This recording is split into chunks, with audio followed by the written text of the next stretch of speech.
Hello दोस्तों, स्वागत है आपका हमारे YouTube चैनल पर। दोस्तों, आप लोग मेरे चैनल को सब्सक्राइब नहीं कर रहे हो। जिसने किया है उसे तो मैं नहीं कह रहा हूं, लेकिन मेरे 50% बंधुओं ने सब्सक्राइब नहीं कर रखा है। तो भाई प्लीज सब्सक्राइब कर लो और वीडियो को जितना ज्यादा हो सके उतना लाइक किया करो यार। अभी तक 200 से ऊपर लाइक नहीं गया कभी भी। उसके शब्द रुक गए जब उसने सुचिता को देखा, जिसकी आंखें लाल हो गई थीं। बड़ी बहन सुचिता, अगर आप विवान की तलाश में जाती हैं तो न केवल यह हमारे नौमहल के लिए अच्छा नहीं लगेगा, मुझे डर है कि अन्य लोग यह भी कह सकते हैं कि डोमेन लॉर्ड ध्रुवांत को सुनहरा तालाब प्रतियोगिता में उसके लिए मध्यस्थता करने के लिए एक महिला की आवश्यकता है। हालांकि हम सभी डोमेन लॉर्ड ध्रुवांत की ताकत के बारे में जानते हैं, लेकिन गपशप आखिरकार एक डरावनी चीज है। सुचिता की आंखें लाल हो गईं। वह हमेशा से ही मजबूत रही है, इसलिए वह इस समय अपनी कमजोरी दिखाने को तैयार नहीं थी। ध्रुवांत को घूरते हुए उसकी नजरें लाल हो गईं। मैं तुम्हें नीचा नहीं देख रहा हूं। अफवाह है कि ब्लड हॉक किंग ने 4 विशेषज्ञों को बुलाया है, जिनकी ताकत पहले पड़ाव के शिखर पर है, ताकि वे तुमसे निपट सकें।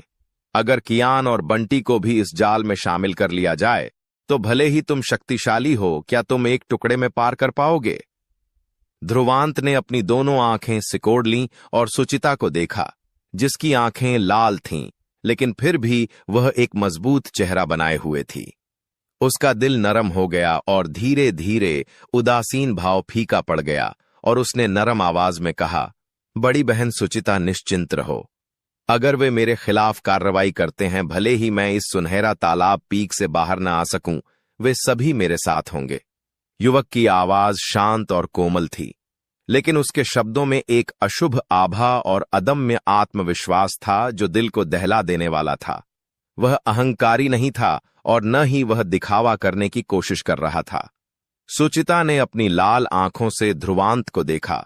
युवक के शांत स्वर ने उसे खंडन करने का साहस खो दिया। इस प्रकार वह केवल अपने गुलाबी होंठों को काट सकती थी।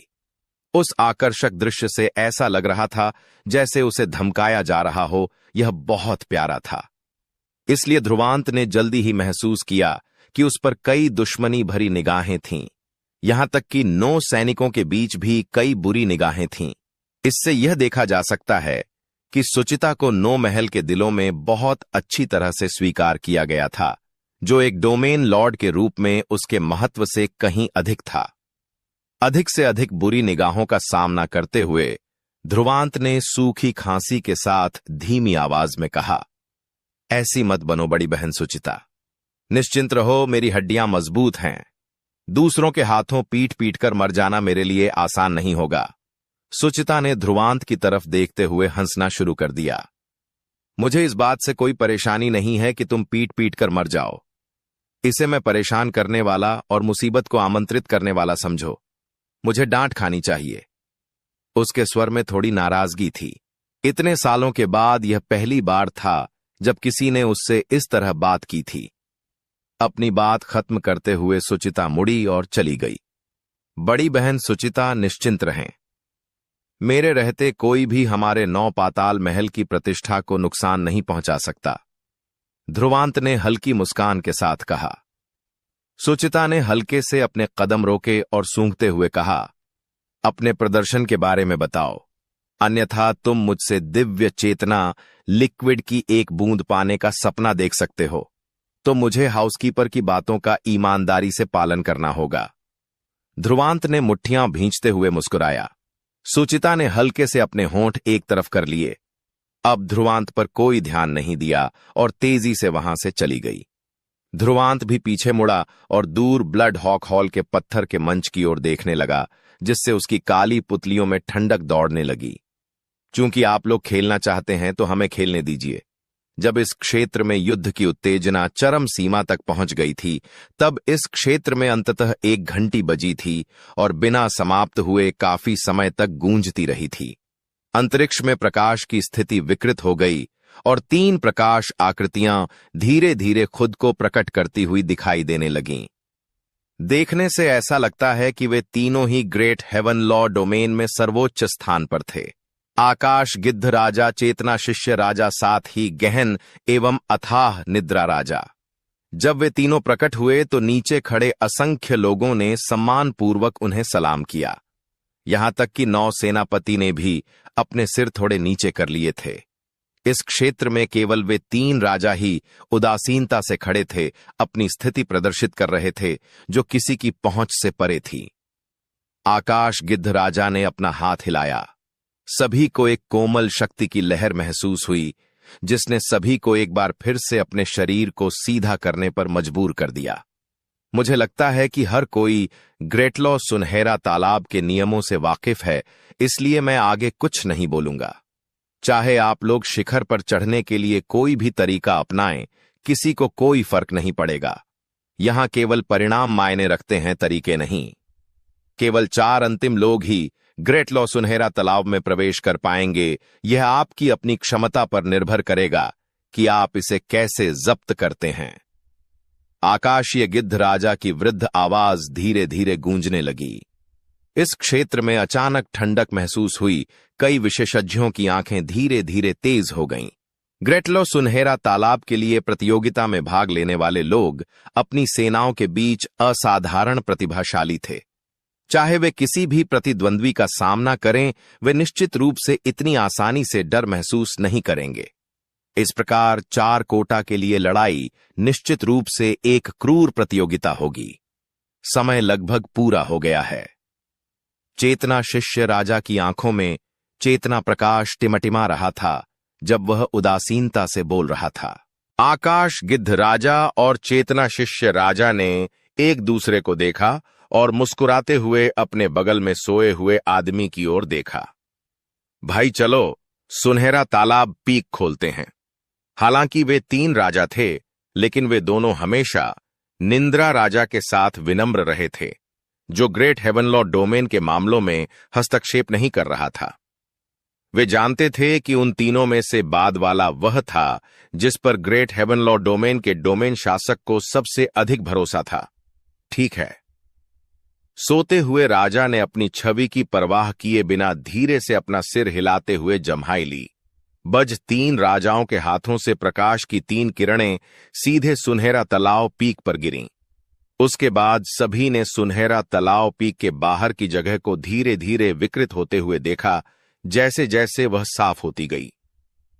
जब सुनहरा तालाब शिखर साफ हो गया तो एक आकारहीन और असीम चेतना शक्ति तुरंत बाहर निकल आई, जिससे पूरा आकाश और पृथ्वी सोने के रंग में मिल गए। राजसी पर्वत से सोने की धारा बह रही थी, जिससे सुनहरा तालाब शिखर ऐसा प्रतीत हो रहा था मानो वह सोने से बना हो। यह सुनहरा तालाब धारा है। यह एक ऐसी शक्ति है जो असंख्य तरंगों के प्रभाव के समान है। केवल वे लोग जो दिव्य रैंक पर हैं, वे ही इसका सामना कर सकते हैं। पहाड़ पर चढ़ने वाले सभी लोगों को शिखर पर पहुंचने से पहले सुनहरा तालाब धारा के प्रभावों को सहना होगा। दीपिका ने ध्रुवांत को समझाया। ध्रुवांत ने हल्के से अपना सिर हिलाया और उसका चेहरा थोड़ा गंभीर हो गया।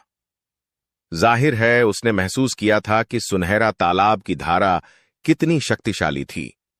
यह ग्रेटलॉ सुनहरा तालाब वाकई अजीब था। धमाका जब सुनहरा तालाब पीक अपनी चरम सीमा तक चमक उठा तो क्षितिज पर मौजूद तीनों राजाओं ने एक साथ हाथ हिलाया। क्षितिज पर गूंजती हुई एक स्पष्ट और मधुर घंटी की ध्वनि से अंतरिक्ष में हलचल मच गई। इस समय सभी की आंखें गर्म हो गईं। ग्रेटलॉ सुनहरा तालाब की प्रतियोगिता शुरू होगी अब। फुट फुट जब आकाश गिद्ध राजा की उदासीन आवा पाजा उरीशरी की बेकिया क्षितिज पर गूंजी तो शक्तिशाली चेतना शक्ति स्तंभों की लकीरें आसमान में उड़ गईं। प्रकाश की कई किरणें बिजली की गति से सुनहरा तालाब पीक की ओर तेजी से बढ़ीं। 8 पत्थर के चरणों पर 8 सेनापति के अधीन विभिन्न डोमेन लॉर्ड्स भी बाहर चले गए थे। एक पल में पूरे आकाश और पृथ्वी पर हवा की चीखें गूंजने लगीं, जिससे इस क्षेत्र में चेतना शक्ति भी उबलने लगी। डोमेन लॉर्ड ध्रुवांत, हम आप पर निर्भर रहेंगे। क्यूझान बेईमो और लैन हाई अमर महल के 3 सबसे मजबूत ध्रुवांत पर अपनी मुट्ठी बांध चुके थे। इन सभी वर्षों के लिए उनके अमर महल को लगभग सभी ने भुला दिया था। इस बार उन्हें सुनहरा तालाब की प्रतियोगिता में ध्रुवांत के प्रदर्शन पर निर्भर रहना होगा, कि क्या कोई अच्छी शुरुआत होगी। ध्रुवांत ने हल्की मुस्कान के साथ अपना सिर हिलाया और आगे कुछ नहीं बोला। उसके पैर की नोक ने टैप किया और वह प्रकाश की किरण में बदल गया और क्षितिज के पार चला गया। अंत में अनगिनत निगाहों के नीचे राजसी सुनहरा तालाब पीक में प्रवेश किया। पत्थर के मंच के सिंहासन पर बैठी अमर पक्षी ने अपनी नजर ध्रुवांत के सिलहूट पर केंद्रित कर रखी थी, जबकि उसका हाथ धीरे से आर्मरेस्ट पर अपनी पकड़ मजबूत कर रहा था। वह अब केवल ध्रुवांत के प्रदर्शन पर निर्भर थी। बड़ी बहन अमर पक्षी, क्या ध्रुवांत सुनहरा तालाब के लिए कोटा प्राप्त कर पाएगी? संध्या के चेहरे पर घबराहट साफ झलक रही थी। वे सभी जानते थे कि इस बार सुनहरा तालाब की प्रतियोगिता अमर पक्षी पैलेस के लिए बेहद महत्वपूर्ण थी। चिंता मत करो, वह हमें निराश नहीं करेगा। अमर पक्षी के सुंदर अंडाकार चेहरे पर मुस्कुराहट की एक झलक दिखाई दे रही थी। स्वाभाविक रूप से उसे ध्रुवांत पर काफी भरोसा था। अगर वह असफल होता है तो आप देखेंगे कि मैं उससे कैसे निपटूंगी। सुचिता ने अपनी आवाज में थोड़ी नफरत के साथ उस आकृति को देखा। उसकी बातें सुनकर अमर पक्षी अपनी हंसी रोक नहीं सकी। ऊपर आसमान में तीनों राजाओं ने अपने हाथ हिलाए। चेतना शक्ति के एकत्र होने से अंतरिक्ष में उतार चढ़ाव हुआ, जिससे चेतना शक्ति से बनी कई विशाल स्क्रीन बन गईं। सुनहरा तालाब शिखर में प्रवेश करने वाला हर व्यक्ति उस पर प्रतिबिंबित हो रहा था। 9 पत्थर के मंचों पर बैठे हुए विभिन्न सेनापति ने अपने सिर उठाए थे और अलग अलग भावों के साथ चेतना शक्ति के पर्दे को देख रहे थे। धमाका जैसे ही ध्रुवांत की आकृति सुनहरा तालाब पीक में प्रवेश कर रही थी, जमीन पर खड़े होने के कारण उसके ऊपर एक सुनहरी धारा बह रही थी। यहां तक कि पहाड़ भी धूल में मिल सकते थे। इसकी गति को देखते हुए यह बहुत चौंकाने वाला था। उस प्रभाव के तहत दिव्य रैंक के योद्धा की ताकत के नीचे कोई भी व्यक्ति टुकड़े टुकड़े हो जाएगा। ध्रुवांत की पुतलियों में सुनहरी धारा प्रतिबिंबित हो रही थी, लेकिन उसका चेहरा कुछ हद तक शांत था। उसने अपनी उंगलियां हिलाईं और बैंगनी लपटों के साथ जलती हुई चेतना शक्ति बाहर निकल आई। यह एक झरने की तरह था जिसने सुनहरी धारा को चीर दिया। सरसराहट उस क्षण जब सुनहरी धारा फट गई थी। ध्रुवांत की आकृति रहस्यमय तरीके से दरार के साथ आगे बढ़ी थी और वह तेजी से शिखर की ओर बढ़ रहा था। उसी समय इस राजसी पर्वत पर लगातार शक्तिशाली चेतना शक्ति के उतार चढ़ाव फूट रहे थे। पहाड़ पर मौजूद हर कोई अपनी ताकत का विस्फोट कर रहा था, क्योंकि वे सुनहरी धारा को चीरते हुए शिखर की ओर बढ़ रहे थे। सभी जानते थे कि चाहे वे कितनी भी तेजी से शिखर पर चढ़ें, लेकिन अंत में केवल 4 लोग ही कोटा प्राप्त कर सकते हैं। इस प्रकार सभी मूलतः एक दूसरे के विरोधी थे। यदि वे कोटा प्राप्त करना चाहते हैं तो उन्हें प्रतियोगियों की संख्या कम करनी होगी। यह ठीक इसी कारण था कि शिखर पर चढ़ने की शुरुआत क्रूर थी। जब कुछ लोग सुनहरी धारा को चीरकर शिखर की ओर बढ़ने की पूरी कोशिश कर रहे थे, तो अंधेरे से तीखे और क्रूर हमले आ रहे थे जो चुपचाप बह रहे थे। हिंसक चेतना शक्तियों ने राजसी पर्वत पर कहर बरपा दिया। प्रकाश की आकृतियां टिमटिमाने लगीं और जानलेवा शोर गूंजने लगा। ध्रुवांत का पैर जोर से एक चट्टान पर पड़ा, जिससे वह तुरंत धूल में बदल गई और उसका शरीर प्रकाश की किरण की तरह उड़ गया। हालांकि जैसे ही वह बाहर निकला, उसके पीछे से हवा की तेज चीखें सुनाई देने लगीं। अचानक हुए इस हमले से ध्रुवांत घबराया नहीं। उसने अपने हाथ के पिछले हिस्से से जोरदार थप्पड़ मारा, जिससे उसकी राजसी चेतना शक्ति एक विशाल हथेली में बदल गई, जो पीछे से आ रहे हमले से टकराई।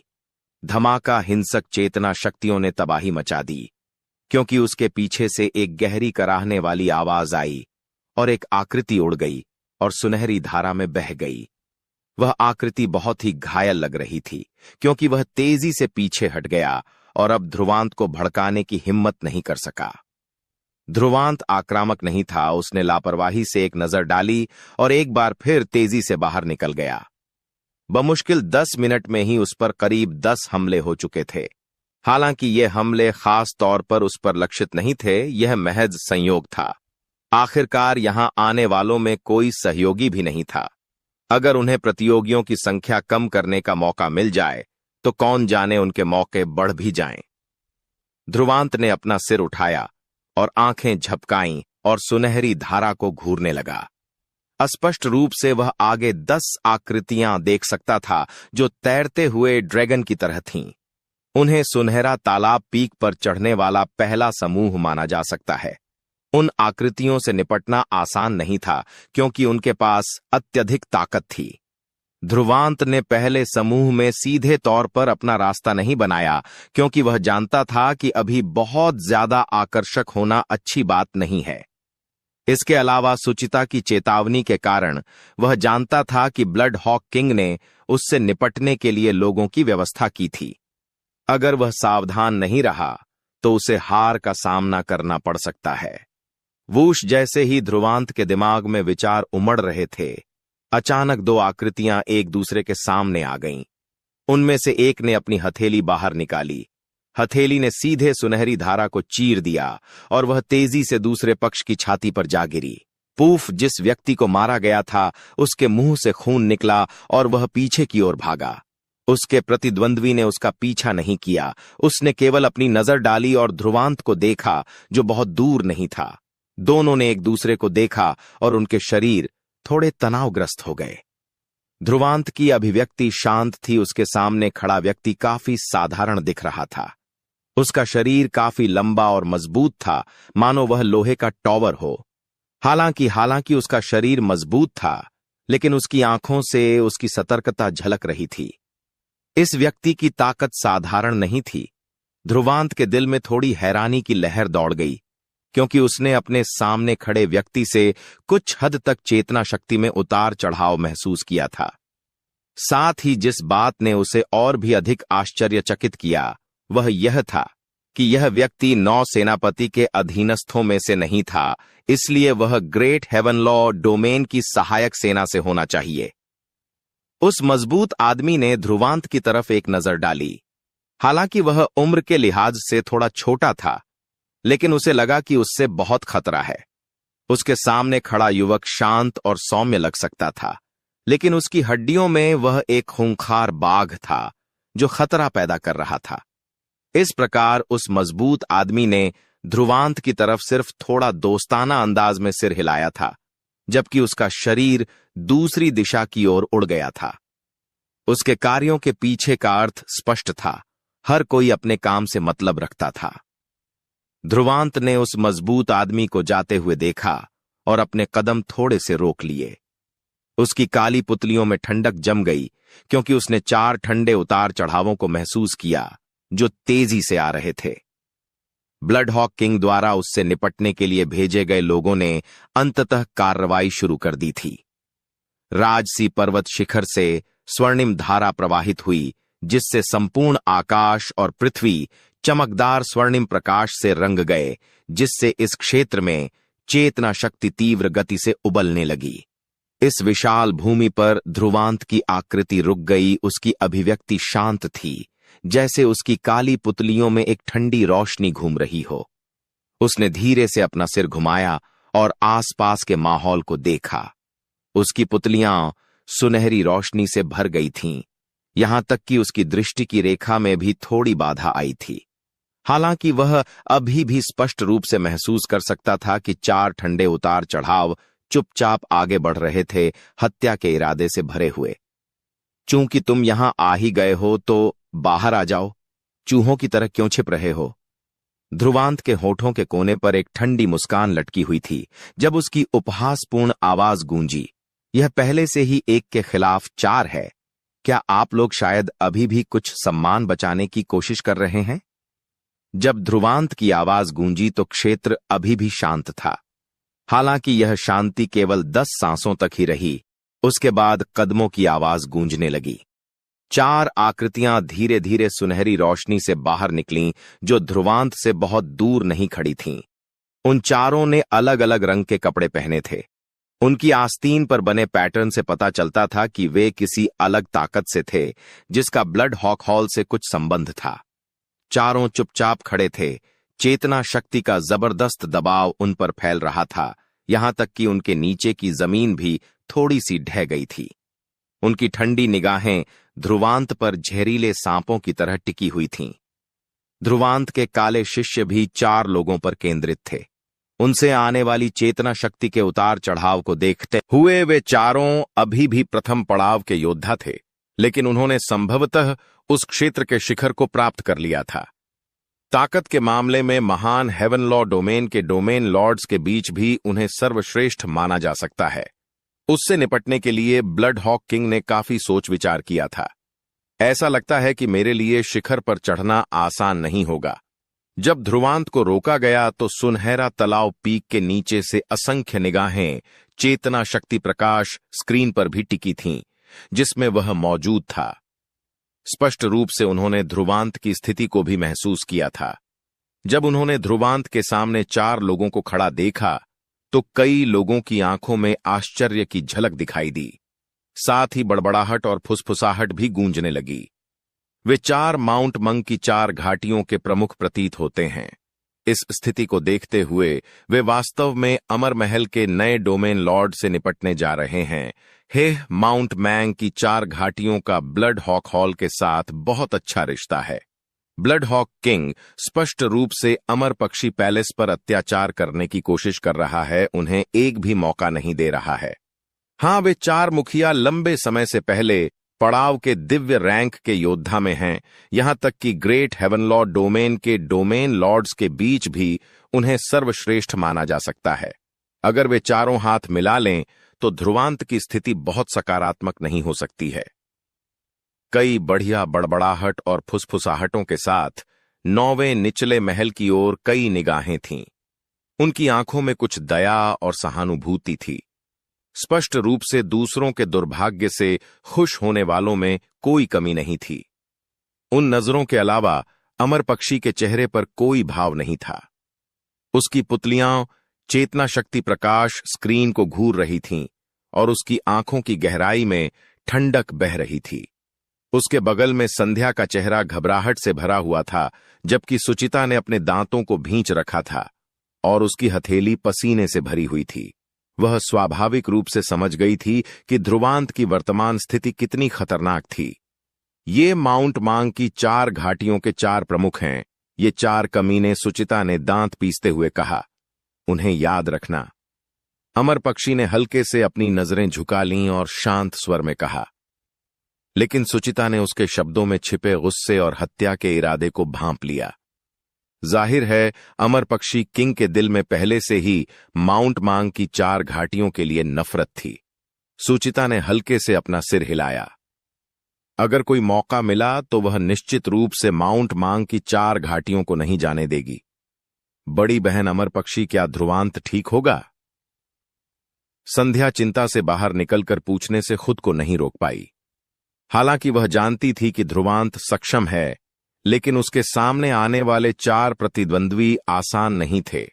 अमर पक्षी की पतली आंखें चेतना शक्ति प्रकाश स्क्रीन पर केंद्रित थीं। युवक ने एक शांत भाव बनाए रखा।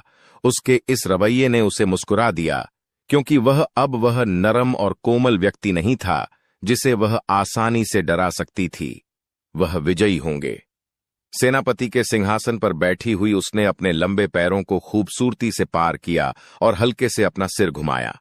उसकी कोहनी आर्मरेस्ट पर टिकी हुई थी, जबकि उसका हाथ उसके गाल को सहारा दे रहा था। उसने अपने बालों को पीछे खींच लिया और उसकी जंगली आंखों में घने आत्मविश्वास का संचार हुआ। सुचिता और संध्या ने एक दूसरे को देखा। हालांकि उन्हें यकीन नहीं था कि अमर पक्षी को ध्रुवांत पर इतना भरोसा क्यों है, लेकिन अमर पक्षी के प्रति उनके भरोसे के कारण उनके तनाव भरे दिल भी शांत हो गए थे। खाली जमीन पर 5 छायाएं असंख्य लोगों के ध्यान का केंद्र बन चुकी थीं, लेकिन वे ऐसे दिखावा कर रहे थे जैसे उन्होंने इसे देखा ही न हो, सिवाय इसके कि हवा में हत्या के इरादे भरे हुए थे। चारों आकृतियां काफी दुबली पतली थीं। उनमें से एक आकृति विशेष रूप से असाधारण थी। उसकी दुबली पतली काया उसे कंकाल जैसा बना रही थी, लेकिन उसकी पुतलियों में गहरे में एक विषैले सांप जैसी भयानक रोशनी थी। आप अवश्य ही ध्रुवांत होंगे। उसने ध्रुवांत की तरफ देखा। उसके सूखे चेहरे पर एक क्रूर मुस्कान थी और उसने कर्कश आवाज में कहा, तुम्हारे कदम यहीं रुक जाते हैं। कोई नहीं चाहता कि तुम ऊपर जाओ। उसके बगल में खड़ा एक काले कपड़े वाला आदमी ध्रुवांत को ठंडे अंदाज में देख रहा था। हम तुम्हें मारना नहीं चाहते, क्योंकि हम अमर पैलेस को नाराज नहीं करना चाहते। हालांकि अगर तुम जिद्दी हो तो यह सुनहरा तालाब पीक भी एक बहुत अच्छी दफन जगह है। अपने सामने खड़े 4 लोगों को देखते हुए ध्रुवांत ने अपनी नजरें थोड़ी नीचे झुका लीं। अगर तुम लोग नहीं भागोगे तो तुम्हारे पास भागने का कोई और मौका नहीं होगा। जब उसकी शांत आवाज गूंजी तो उसके सामने बैठे 4 लोग कुछ पल के लिए स्तब्ध रह गए। फिर उनके चेहरों पर अजीब सी मुस्कान आ गई। उनकी आंखों में क्रूरता और भी घनी हो गई। कितना दिलचस्प आदमी है, तो फिर हम हत्या करेंगे। हां, चारों लोगों के होठों पर लटकी क्रूर मुस्कान और घनी हो गई, और अगले ही पल चारों आकृतियां चुपचाप गायब हो गईं। वूश, जब वे गायब हो गए तो ध्रुवांत के आसपास की जगह में हलचल मच गई, क्योंकि 4 आकृतियां रहस्यमयी ढंग से प्रकट हुईं। 4 सूखे हुए हाथ जो मृत्यु के देवता के हाथों के समान थे, ने मृत्यु की आभा के साथ ध्रुवांत के प्राणों पर तेजी से वार किया। वे चारों उस समय ही क्रूर हो गए थे जब उन्होंने हमला किया था। उनका एक एक करके लड़ने का कोई इरादा नहीं था, क्योंकि उन्होंने ध्रुवांत से जल्द निपटने का फैसला किया था। धमाका उन चारों की हथेलियां तेजी से ध्रुवांत पर पड़ीं। हालांकि जब उनकी हथेलियां ध्रुवांत पर पड़ीं तो उनके सूखे चेहरे थोड़े बदल गए। ऐसा इसलिए क्योंकि उनकी हथेलियां ध्रुवांत की आकृति से होकर गुजरी थीं। एक प्रतिच्छवि।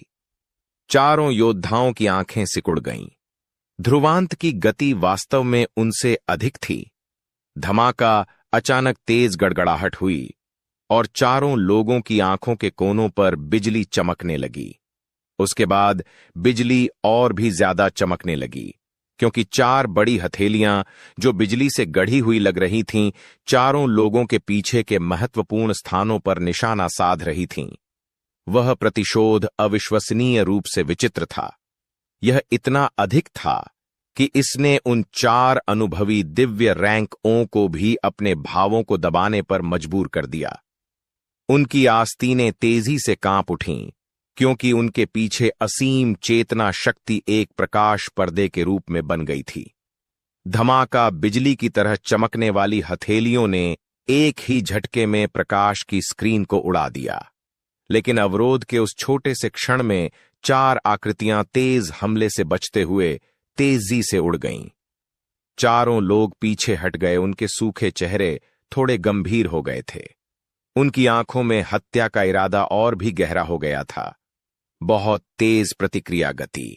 आकाश में बिजली चमकने लगी और ध्रुवांत की आकृति बन गई।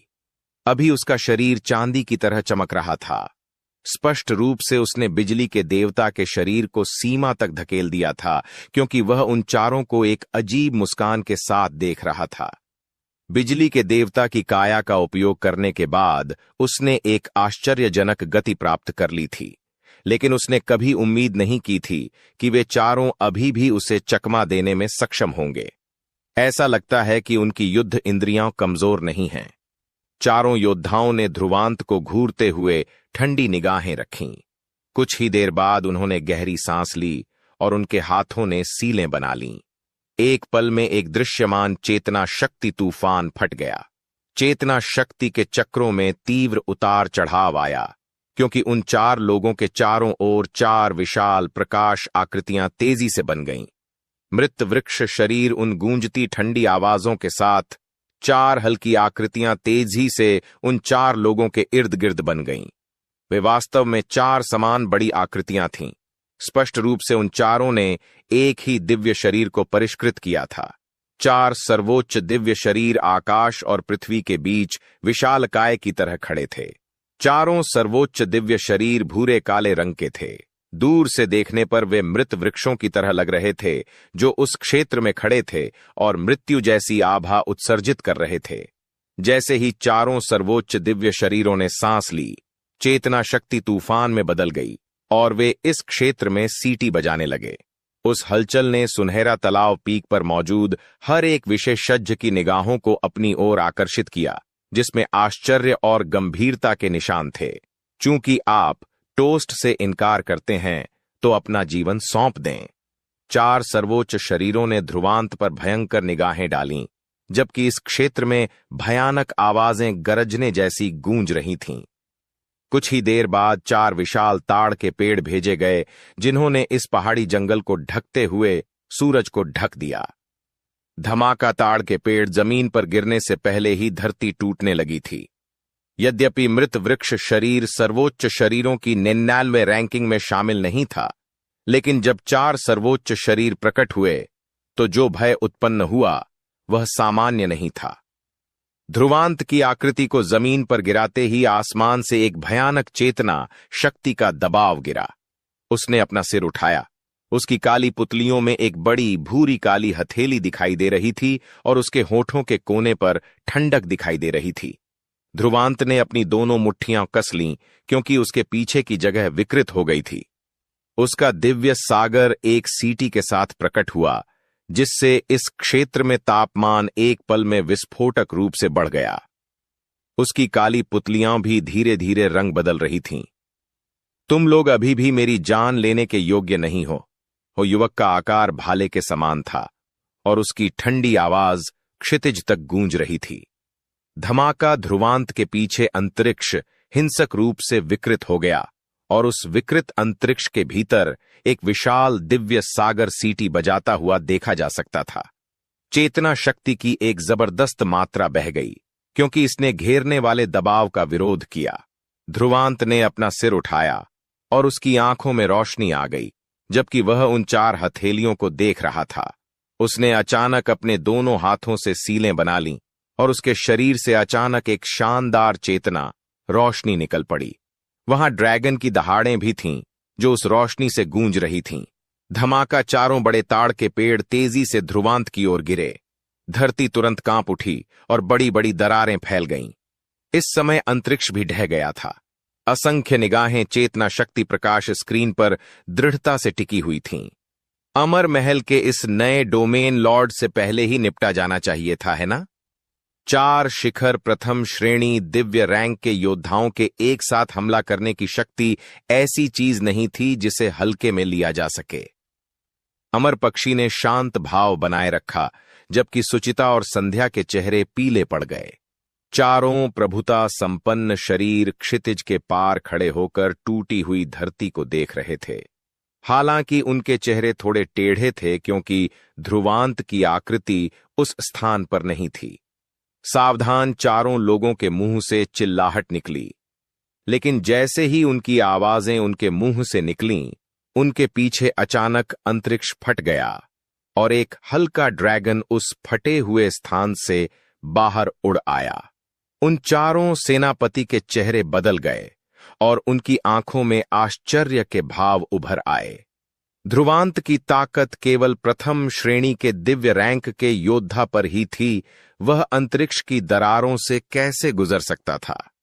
यह कुछ ऐसा था जो केवल उन लोगों के लिए ही संभव था जिनके पोती के पास 5वें पड़ाव के दिव्य रैंक के योद्धा से अधिक शक्ति थी। हालांकि ध्रुवांत स्पष्ट रूप से उनके संदेहों को स्पष्ट नहीं करने वाला था। वह ड्रैगन स्थानिक दरार से बाहर उड़ गया और प्रकाश टिमटिमाते ही एक पतली आकृति में बदल गया। सील बनाते समय उसका चेहरा ठंडा था। एक पल में एक ड्रैगन की दहाड़ और एक हाथी की चीख उसके दिव्य सागर से गूंज उठी। धमाका एक जबरदस्त बैंगनी और काली रोशनी तेजी से दिव्य सागर से बाहर निकली, जिसने ध्रुवांत के ऊपर एक विशाल बैंगनी ड्रैगन और काले हाथी का रूप ले लिया। ध्रुवांत ने अचानक अपने दोनों हाथ आपस में जोड़ लिए। बैंगनी लपटों से जलता हुआ बैंगनी ड्रैगन और काली बिजली से ढका बिजली का हाथी आपस में बुरी तरह टकरा गए। एक पल में भयानक चेतना शक्ति के झटके की लहरें फूट पड़ीं और चारों दिव्य शरीर पीछे की ओर उड़ गए। ध्रुवांत के चेहरे पर एक बहुत बड़ा भाव था। उसके दोनों हाथ थोड़े कांप रहे थे। उसके हाथों की सीलें जो तेजी से बदल रही थीं, उनकी आंखें दिखाई दे रही थीं। उस हिंसक चेतना शक्ति के बीच एक ड्रैगन और हाथी की हल्की डिस्क, जो लगभग 1 फुट आकार की थी, बन गई। प्रकाश की डिस्क बैंगनी और काले रंग के साथ उभरी और उस पर ड्रैगन और हाथी बने हुए थे। अवर्णनीय रूप से भयानक चेतना शक्ति के उतार चढ़ाव फैल गए, जिससे अंतरिक्ष में बारीक दरारें पड़ गईं। उसे मार डालो माउंट मंक के चारों प्रमुखों ने महसूस किया कि ड्रैगन और हाथी की प्रकाश डिस्क में कितनी भयानक शक्ति थी, क्योंकि उनके दिल उनकी भौंकने के साथ साथ हिल गए थे। मृत 3 उंगलियां चारों लोग एक साथ चिल्लाने लगे जब जबरदस्त चेतना शक्ति सीटी बजा रही थी, जिससे 4 शक्ति प्रकाश स्तंभ बन गए जो मृत वृक्षों के समान थे और तेजी से ध्रुवांत की ओर बढ़ रहे थे। ध्रुवांत ने अपनी नजर उठाई, जैसे उसकी काली पुतलियों में ठंडक का एक धब्बा दिखाई दिया। उसके बाद उसकी बदलती हुई सीलें अचानक जम गईं। ड्रैगन और हाथी की डिस्क, उसकी पतली उंगली आसमान की ओर इशारा कर रही थी, जैसे ड्रैगन और हाथी की प्रकाश डिस्क उड़ते हुए प्रकाश की एक लकीर में बदल गई हो। जब प्रकाश डिस्क यात्रा कर रही थी, तो अंतरिक्ष में एक लंबी दरार पड़ गई थी। दोनों हमले क्षितिज पर फैल गए और अनगिनत निगाहों के सामने एक दूसरे से टकरा गए। एक दृश्यमान चेतना शक्ति तूफान ने फैलते ही तबाही मचा दी, जिसके कारण नीचे का जंगल तुरंत नष्ट हो गया, क्योंकि हिंसक चेतना शक्तियां आकाश में एक दूसरे को मिटाने की कोशिश कर रही थीं। क्या यह ध्रुवांत वास्तव में 4 दिव्य रैंकों के योद्धा के हमले का सामना कर सकता है? किसी ने आश्चर्य से कहा, क्योंकि हिंसक चेतना शक्तियों के तहत बैंगनी और काले प्रकाश में कोई कमी नहीं आई थी। ध्रुवांत के पास क्या जबरदस्त साधन है? वह वास्तव में अमर महल के नए डोमेन लॉर्ड बनने में सक्षम होने के लिए सरल नहीं है। ध्रुवांत ने इसका सामना किया। सुचिता और संध्या की आंखों में सुखद आश्चर्य था। तुम दोनों ध्रुवांत को बहुत ज्यादा नीची नजर से देख रहे हो। अमर पक्षी हल्के से मुस्कुराई। उसने ध्रुवांत से 9 ड्रैगन और हाथियों की कला की ताकत का व्यक्तिगत रूप से अनुभव किया था। उन 4 साथियों के लिए यह सोचना थोड़ा भोलापन है कि वे सिर्फ इसी के साथ ध्रुवांत के हमलों का सामना कर सकते हैं। धमाका! जब यह विचार अमर पक्षी के दिल में कौंध गया, तो बैंगनी और काली डिस्क अचानक आसमान में फट गई। बैंगनी लपटें और काली बिजली ने तबाही मचा दी। 4 बड़ी उंगलियां जो मृत पेड़ों के समान थीं, उस प्रभाव के कारण तेजी से टूटकर बिखर गईं। अनगिनत लोग अपनी आंखें थोड़ी सी चौड़ी करने से खुद को रोक नहीं सके। पीछे हटो माउंट मंक के चारों प्रमुखों की आंखों में आश्चर्य उभरा और वे तुरंत दहाड़ उठे। चारों प्रभुता संपन्न शरीर तेजी से पीछे हट गए, क्योंकि वे अपने पैरों के एक ही झटके से 1000 फीट की ऊंचाई तक उड़ गए। ध्रुवांत ने पीछे हटते हुए 4 लोगों को देखा और उसके होठों के कोने पर एक ठंडी मुस्कान उभर आई। अगर 9 ड्रैगन और हाथी कला की शक्ति केवल इतनी ही होती, तो इसे अर्धपूर्ण श्रेणी की दिव्य कला के रूप में मूल्यांकित नहीं किया जाता। वूश! ध्रुवांत ने अपनी उंगली हिलाई। भयंकर बैंगनी लपटें और काली बिजली अचानक प्रकाश की 2 किरणों में बदल गईं, जो आपस में जुड़ गईं। सरसराहट के साथ वे इस क्षेत्र से गायब हो गए थे और अगले ही पल वे सबसे पतले दिव्य रैंक के योद्धा के सामने आ गए थे। ध्रुवांत के इरादे को समझते ही बाद वाले की अभिव्यक्ति तुरंत बदल गई। 10 अंगुलियों को चोट पहुंचाना एक उंगली तोड़ने के बराबर नहीं था। हालांकि इस 9 ड्रैगन और हाथियों की कला की शक्ति साधारण नहीं थी, ध्रुवांत की साधना अभी भी बहुत उथली थी।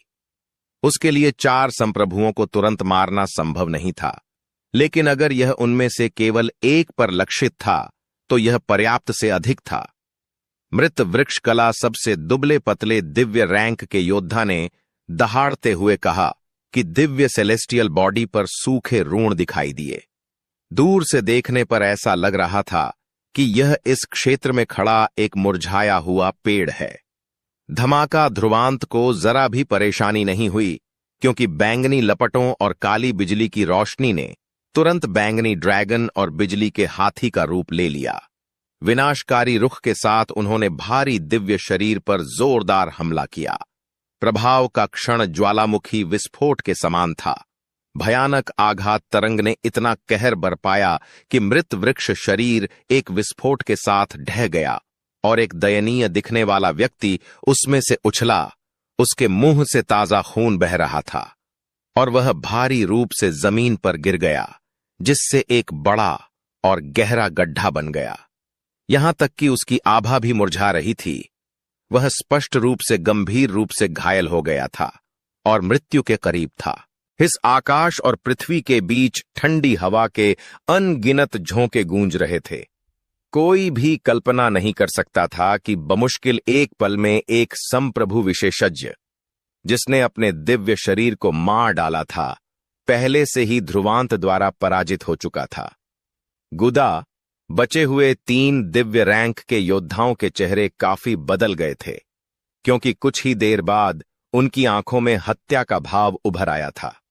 ध्रुवांत को देखते हुए उनकी निगाहें ऐसी लग रही थीं मानो वे उसे खा जाना चाहते हों। मैं तुम्हारे शरीर को टुकड़े टुकड़े कर दूंगा। तीनों लोग भयंकर रूप से भौंकने लगे जब विशाल प्रभुता संपन्न शरीरों ने एक बार फिर ध्रुवांत की दिशा में हमला किया। यहां तक कि स्वर्ग और पृथ्वी के बीच की चेतना शक्ति भी उनकी मुट्ठी के नीचे हिल रही थी। उठना 3 लोगों को फिर से हमला करते देख ध्रुवांत की नजर ठंडी रही और उसने अपने दोनों हाथ हवा में उठा लिए। नीचे का जंगल ढह गया और 3 काले कमलों से बना एक चेतना समूह प्रकट हुआ। राक्षसी कमल चेतना जाल का वध ध्रुवांत ने अपने दोनों हाथों से अपनी सीलें बदल दीं, जिससे तीनों काले कमल भयंकर रूप से ऊपर उठे सिर से पूंछ तक एक दूसरे से जुड़ गए और एक सर्वोच्च दिव्य शरीर से टकरा गए। धमाका स्याही जैसी काली रोशनी ने एक महान शरीर को जंग लगाना शुरू कर दिया था। एक क्षण में एक मृत वृक्ष जैसा दिखने वाला महान शरीर तुरंत ही एक ठंडी चट्टान की तरह काला हो गया और चरमराकर फट गया। पफ अपने दिव्य सेलेस्टियल बॉडी को नष्ट करने के बाद दिव्य रैंक के विशेषज्ञों में से एक को दयनीय स्थिति में गोली मार दी गई, क्योंकि उसने हिंसक रूप से ताजा खून उगल दिया। वह तुरंत गंभीर रूप से घायल हो गया। 2 महान शरीर जो हमला कर रहे थे अचानक रुक गए, क्योंकि उनकी आंखों में भय उभर आया था। वे कल्पना भी नहीं कर सकते थे कि कुछ ही मिनटों में उन्हें इतना भारी नुकसान कैसे झेलना पड़ा। जाहिर है वे अकेले नहीं थे जो समझ नहीं पाए, यहां तक कि लड़ाई देखने वाले भी हैरान थे और उनकी आंखों में सदमा था।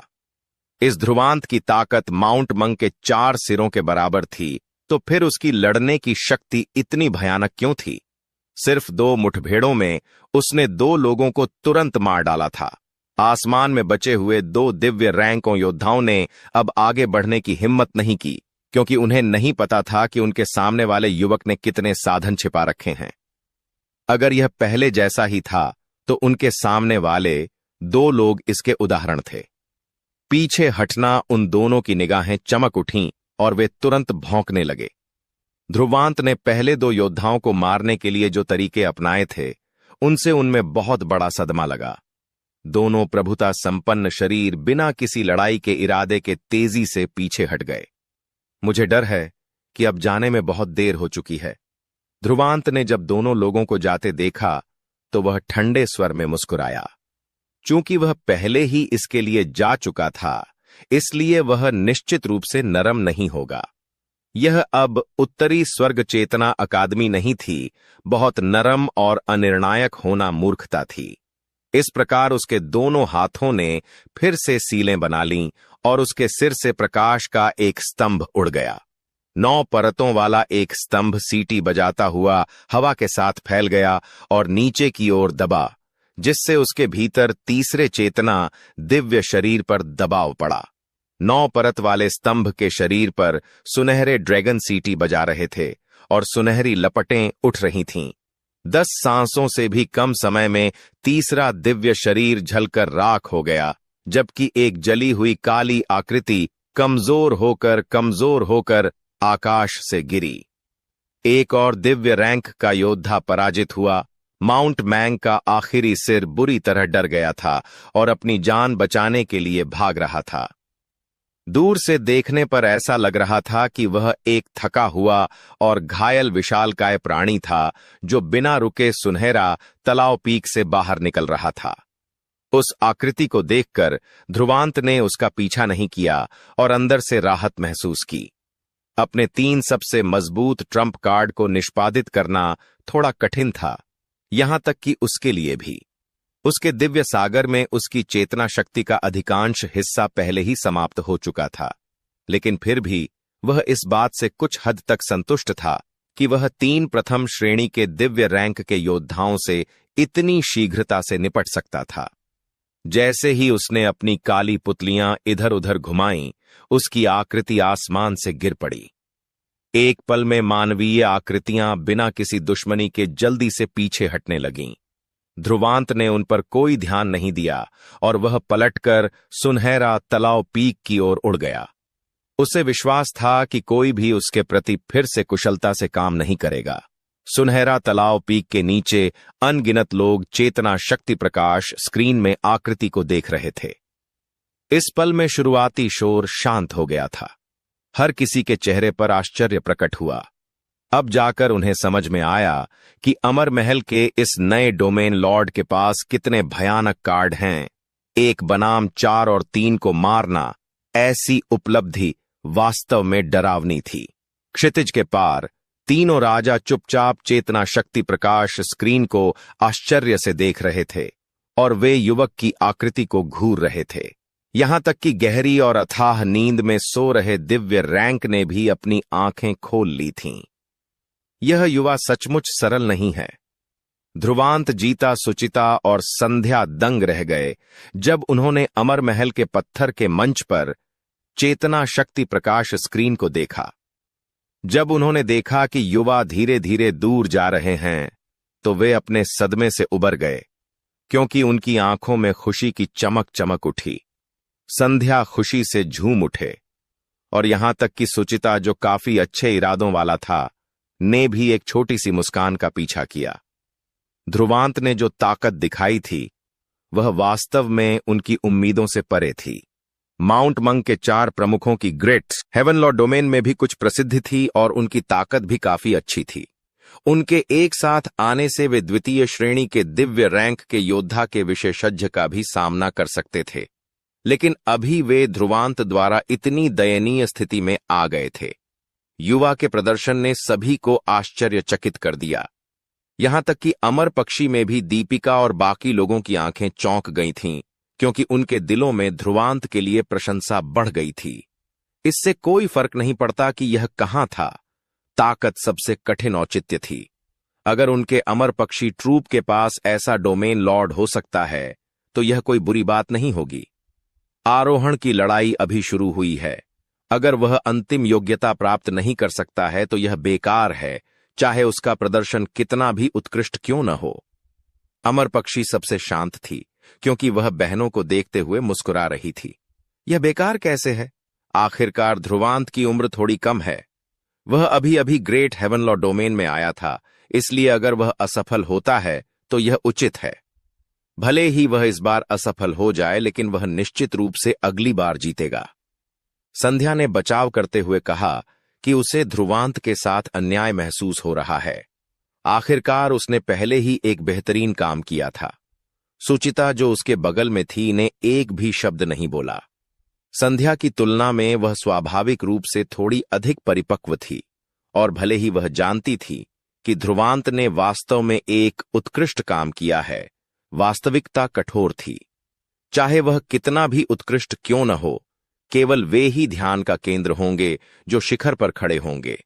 कोई भी उन असफलताओं के समूहों पर ध्यान नहीं देगा जो आगे बढ़ने के लिए मील के पत्थर बन गए हैं। अगर ध्रुवांत अंत में योग्यता प्राप्त नहीं कर सका, तो शायद उसने जो झटका पहले दिया था वह तुरंत गायब हो जाएगा। ज्यादा से ज्यादा लोग उस पर दया करेंगे और उसके बाद इसे भूल जाएंगे, क्योंकि उस समय वह सिर्फ एक विफलता होगी। अमर पक्षी ने उन दोनों लड़कियों की तरफ देखा जिनकी सांसें अचानक कमजोर हो गई थीं, क्योंकि उसके गुलाबी होंठ ऊपर उठे थे। उसने विशाल चेतना शक्ति प्रकाश स्क्रीन को देखा और बुदबुदाया, लेकिन ध्रुवांत इतनी आसानी से नहीं हारेगी, जबकि वह क्षेत्र जहां अमर महल स्थित था जश्न मना रहा था। ब्लड हॉक हॉल का क्षेत्र थोड़ा शांत था, यहां तक कि माहौल भी थोड़ा अजीब था। ब्लड हॉक हॉल के कई विशेषज्ञ सिंहासन की ओर चुपके से देखते हुए एक दूसरे को देखते रहे। उन्होंने ब्लड हॉक किंग को डराने की हिम्मत नहीं की, जिसके चेहरे पर उस समय कोई भाव नहीं था, क्योंकि वे उस समय उसके दिल में प्रचंड क्रोध को महसूस कर सकते थे। दरार। ब्लड हॉक किंग के सिंहासन का आर्मरेस्ट टूट गया और उसकी छाती जोर से धड़क रही थी, क्योंकि वह अपने दिल में क्रोध को दबा रहा था। सचमुच 4 कूड़े के टुकड़े वह स्क्रीन पर घूरते हुए बुदबुदाया। उसकी आंखों में एक तेज डरावनी रोशनी बह रही थी। कुछ ही देर बाद वह उदासीन भाव से सिंहासन पर वापस झुक गया। ध्रुवांत का माउंट मंग के 4 सेनापति को हराना वाकई उसकी उम्मीदों से थोड़ा परे था, लेकिन अब इससे कोई फर्क नहीं पड़ता। जब तक ध्रुवांत योग्यता हासिल नहीं कर लेता, अंत में उसके सारे प्रयास बेकार हो गए। ग्रेटलो सुनहरा तालाब की प्रतियोगिता अभी शुरू हुई थी। राजसी सुनहरा तालाब पीक से नीचे की ओर एक सुनहरी धारा बह रही थी, जिसकी लहरों ने कई लोगों के दिलों को ठंडा कर दिया। सौभाग्य से उन्होंने किसी को निशाना नहीं बनाया था, अन्यथा उनकी ताकत केवल प्रथम और द्वितीय श्रेणी में होने का उल्लेख किए बिना यहां तक कि 9 सेनापति को भी शिखर तक पहुंचने में मुश्किल हो सकती थी। लेकिन इस समय 2 आकृतियां वृक्षों के सुनहरे सागर पर कदम रख रही थीं। उनकी निगाहें दूरी पर थीं, जहां ध्रुवांत और माउंट मंग के 4 प्रमुखों के बीच भीषण युद्ध छिड़ा हुआ था। क्या ध्रुवांत ने वास्तव में माउंट मांग के 4 दिव्य रैंक के योद्धाओं को हराया था? कियान ने दूर से देखते हुए अपनी भौहें थोड़ी सिकोड़ी। पहले उन्होंने लड़ाई देखी थी और ध्रुवांत ने जो तरीके अपनाए थे वे वाकई बहुत शक्तिशाली थे। यह कोई आश्चर्य की बात नहीं थी कि वह एक प्रथम पड़ाव के दिव्य रैंक के योद्धा को एक पल में कैसे मार सकता था। कियान अपनी भौहें सिकोड़ रहा था, लेकिन एक पल बाद वह मुस्कुराने लगा। लेकिन इससे चीजें दिलचस्प हो जाती हैं। वह इस बात से वाकई हैरान था कि ध्रुवांत 4 दिव्य रैंक के योद्धाओं को हरा सकता है, लेकिन बस इतना ही। अपनी मौजूदा ताकत के साथ उसके लिए वही नतीजे हासिल करना बहुत मुश्किल नहीं था। उसकी नजर में माउंट मंग के 4 योद्धा कोई खतरा नहीं थे। दिव्य रैंक के बीच का अंतर ऐसा कुछ नहीं था जिसे इतनी आसानी से पूरा किया जा सके। लगता है स्वर्ग मुझे एक मौका दे रहा है। बंटी अपनी दोनों आंखें सिकोड़कर मंद मंद मुस्कुराया। हा, ऐसा सिर्फ इसलिए हुआ कि हम दूसरों को अमर पक्षी ट्रूप के पुराने और नए डोमेन लॉर्ड्स के बीच का अंतर दिखा सकें। कियान मुस्कुराया। हमें फिलहाल उसके बारे में चिंता करने की जरूरत नहीं है। चलो पहले चोटी पर चढ़ते हैं। इस बार मैं कोशिश करना चाहता हूं और देखना चाहता हूं कि क्या मैं अपनी रैंकिंग को थोड़ा और ऊपर ले जा सकता हूं। बोलते समय उसने अपना सिर सुनहरा तालाब पीक की गहराई की ओर घुमाया और अपने होंठ चाटे। उसकी शक्ल से ऐसा लग रहा था कि वह एक भेड़िए की तरह है जो अपने शिकार को घूर रहा है और तब तक हार नहीं मानेगा जब तक वह अपना लक्ष्य हासिल नहीं कर लेता। ओह, बंटी ने अपनी भौहें उठाईं। तुम विवान से लड़ने का इरादा रखते हो? अभी कियान 4 महान डोमेन लॉर्ड्स में तीसरे स्थान पर था। अगर वह विवान को हरा सकता है तो वह अपनी रैंकिंग में 1 की वृद्धि कर सकता है। हालांकि विवान माउंटेन स्प्लिटिंग किंग के अधीन जनरल था। उसने इन सभी वर्षों में जो उपलब्धियां हासिल की वे शानदार थीं और उसे ग्रेट हेवनलॉ डोमेन में एक प्रभावशाली व्यक्ति माना जा सकता था। वह एक वास्तविक दुर्जेय प्रतिद्वंद्वी था। हालांकि बंटी ब्लड हॉक हॉल के संसाधनों का उपयोग कर रहा था और उसकी ताकत में उल्लेखनीय वृद्धि हुई थी, लेकिन वह समझ गया था कि वह फिलहाल 4 महान डोमेन लॉर्ड्स की रैंकिंग को हिला नहीं पाएगा। लेकिन अगर यह कियान होता तो उसके पास वह क्षमता हो सकती थी। तीसरे स्थान पर होना बहुत अच्छा नहीं लगता। कियान ने मुस्कुराते हुए अपने सफेद दांत दिखाए। उसके बाद उसने कुछ नहीं कहा और अपनी आस्तीन लहराई और उसका आकार उड़ गया। एक चील की तरह उड़ते हुए, जैसे उसने सुनहरी धारा को चीर दिया और बिजली की गति से शिखर की ओर बढ़ गया। उस दृश्य को देखकर बंटी ने तुरंत पीछा किया। रास्ते में उन्हें कुछ विशेषज्ञों का सामना करना पड़ा, लेकिन किसी ने उन्हें उकसाने की हिम्मत नहीं की। आखिरकार वे 4 महान डोमेन लॉर्ड्स में से 2 थे। अगर वे उनके पीछे गए तो वे निस्संदेह मौत की तलाश करेंगे। जब कियान और बंटी एक बार फिर पहाड़ पर चढ़ गए तो दूर आसमान में 2 और आकृतियां खड़ी थीं। वे दोनों 4 महान डोमेन लॉर्ड्स आरुष और विवान के पहले और दूसरे रैंक के थे। ध्रुवांत की पिछली लड़ाई को देखते हुए उनकी आंखों में आश्चर्य की एक लकीर थी, लेकिन उन्होंने कुछ नहीं कहा और अंदर ही अंदर दिलचस्पी का एक निशान दिखाया। ऐसा लगता है कि ग्रेटलॉ सुनहरा तालाब की इस प्रतियोगिता में कुछ परिवर्तनशीलताएं होंगी, और जब सब लोग ध्रुवांत पर ध्यान दे रहे थे क्योंकि उसने पहले युद्ध लड़ा था, तो नायक के रूप में उसने अपनी गति को अपनी सीमा तक बढ़ा दिया था और पर्वत शिखर की ओर बढ़ गया था। गर्जन विशाल सुनहरी धारा से ड्रैगन की दहाड़ें गूंज रही थीं, क्योंकि एक ड्रैगन की आकृति सुनहरी धारा में घूमते हुए दिखाई दे रही थी। गति ने आगे के कई विशेषज्ञों को भी पीछे छोड़ दिया था। जब उन विशेषज्ञों को पीछे छोड़ दिया गया तो उनके चेहरे बदल गए।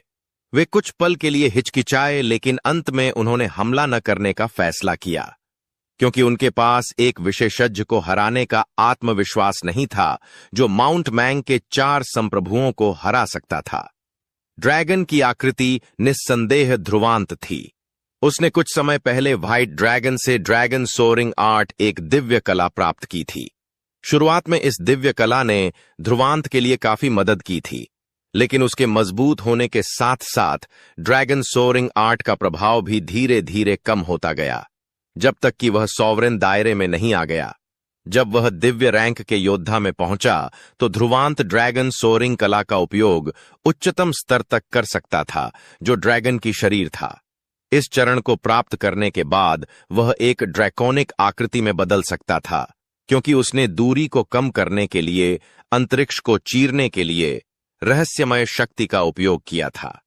इससे पहले यह इस ड्रैगन शरीर कला की ताकत थी जिसने उसे माउंट मैंग के 4 दिव्य रैंक के योद्धाओं से अपरिहार्य जाल को चकमा देने की अनुमति दी थी। अभी ध्रुवांत को पूरा विश्वास था कि अगर उसने ड्रैगन सोरिंग आर्ट को पूरी तरह से निष्पादित किया तो दूसरे दर्जे के शासकों को भी उससे आगे निकलने में मुश्किल होगी। यह ठीक इसलिए था क्योंकि वह इस गति पर भरोसा कर रहा था ध्रुवांत 10 मिनट से भी कम समय में दूसरे बैच से अलग हो सकता था और पहले बैच को पकड़ सकता था। पिछली लड़ाई के बाद अब उसे अपनी ताकत छिपाने की कोई जरूरत नहीं थी। उसने जो ताकत दिखाई थी, उसे देखते हुए उस पर हमला करने वाले को समझदारी से काम लेना होगा। अंतरिक्ष के विकृत होते ही ड्रैकोनिक छवि एक फ्लैश के साथ 1000 फीट दूर दिखाई देने लगी। ड्रैकोनिक छवि के भीतर ध्रुवांत ने अपनी नजर इधर उधर घुमाई और सुनहरा तालाब पीक की चोटी के पास पहुंचने लगा। उनकी धारणा के अनुसार इस क्षेत्र में लगभग 20 चेतना शक्ति उतार चढ़ाव थे और उनमें से हर एक बहुत शक्तिशाली था। वे उन संप्रभु विशेषज्ञों से भी अधिक शक्तिशाली थे जिनका उन्होंने पहले सामना किया था। जो लोग पहले समूह में शामिल हो सकते थे, वे स्वाभाविक रूप से पर्वत पर चढ़ने वालों में सर्वश्रेष्ठ थे। ध्रुवांत ने अपना सिर उठाया और दूर की ओर देखा। वहां एक चमकीला सुनहरा मंच था जिस पर सुनहरी रोशनी घूम रही थी। ऐसा लग रहा था जैसे इसे सोने से तराशा गया हो।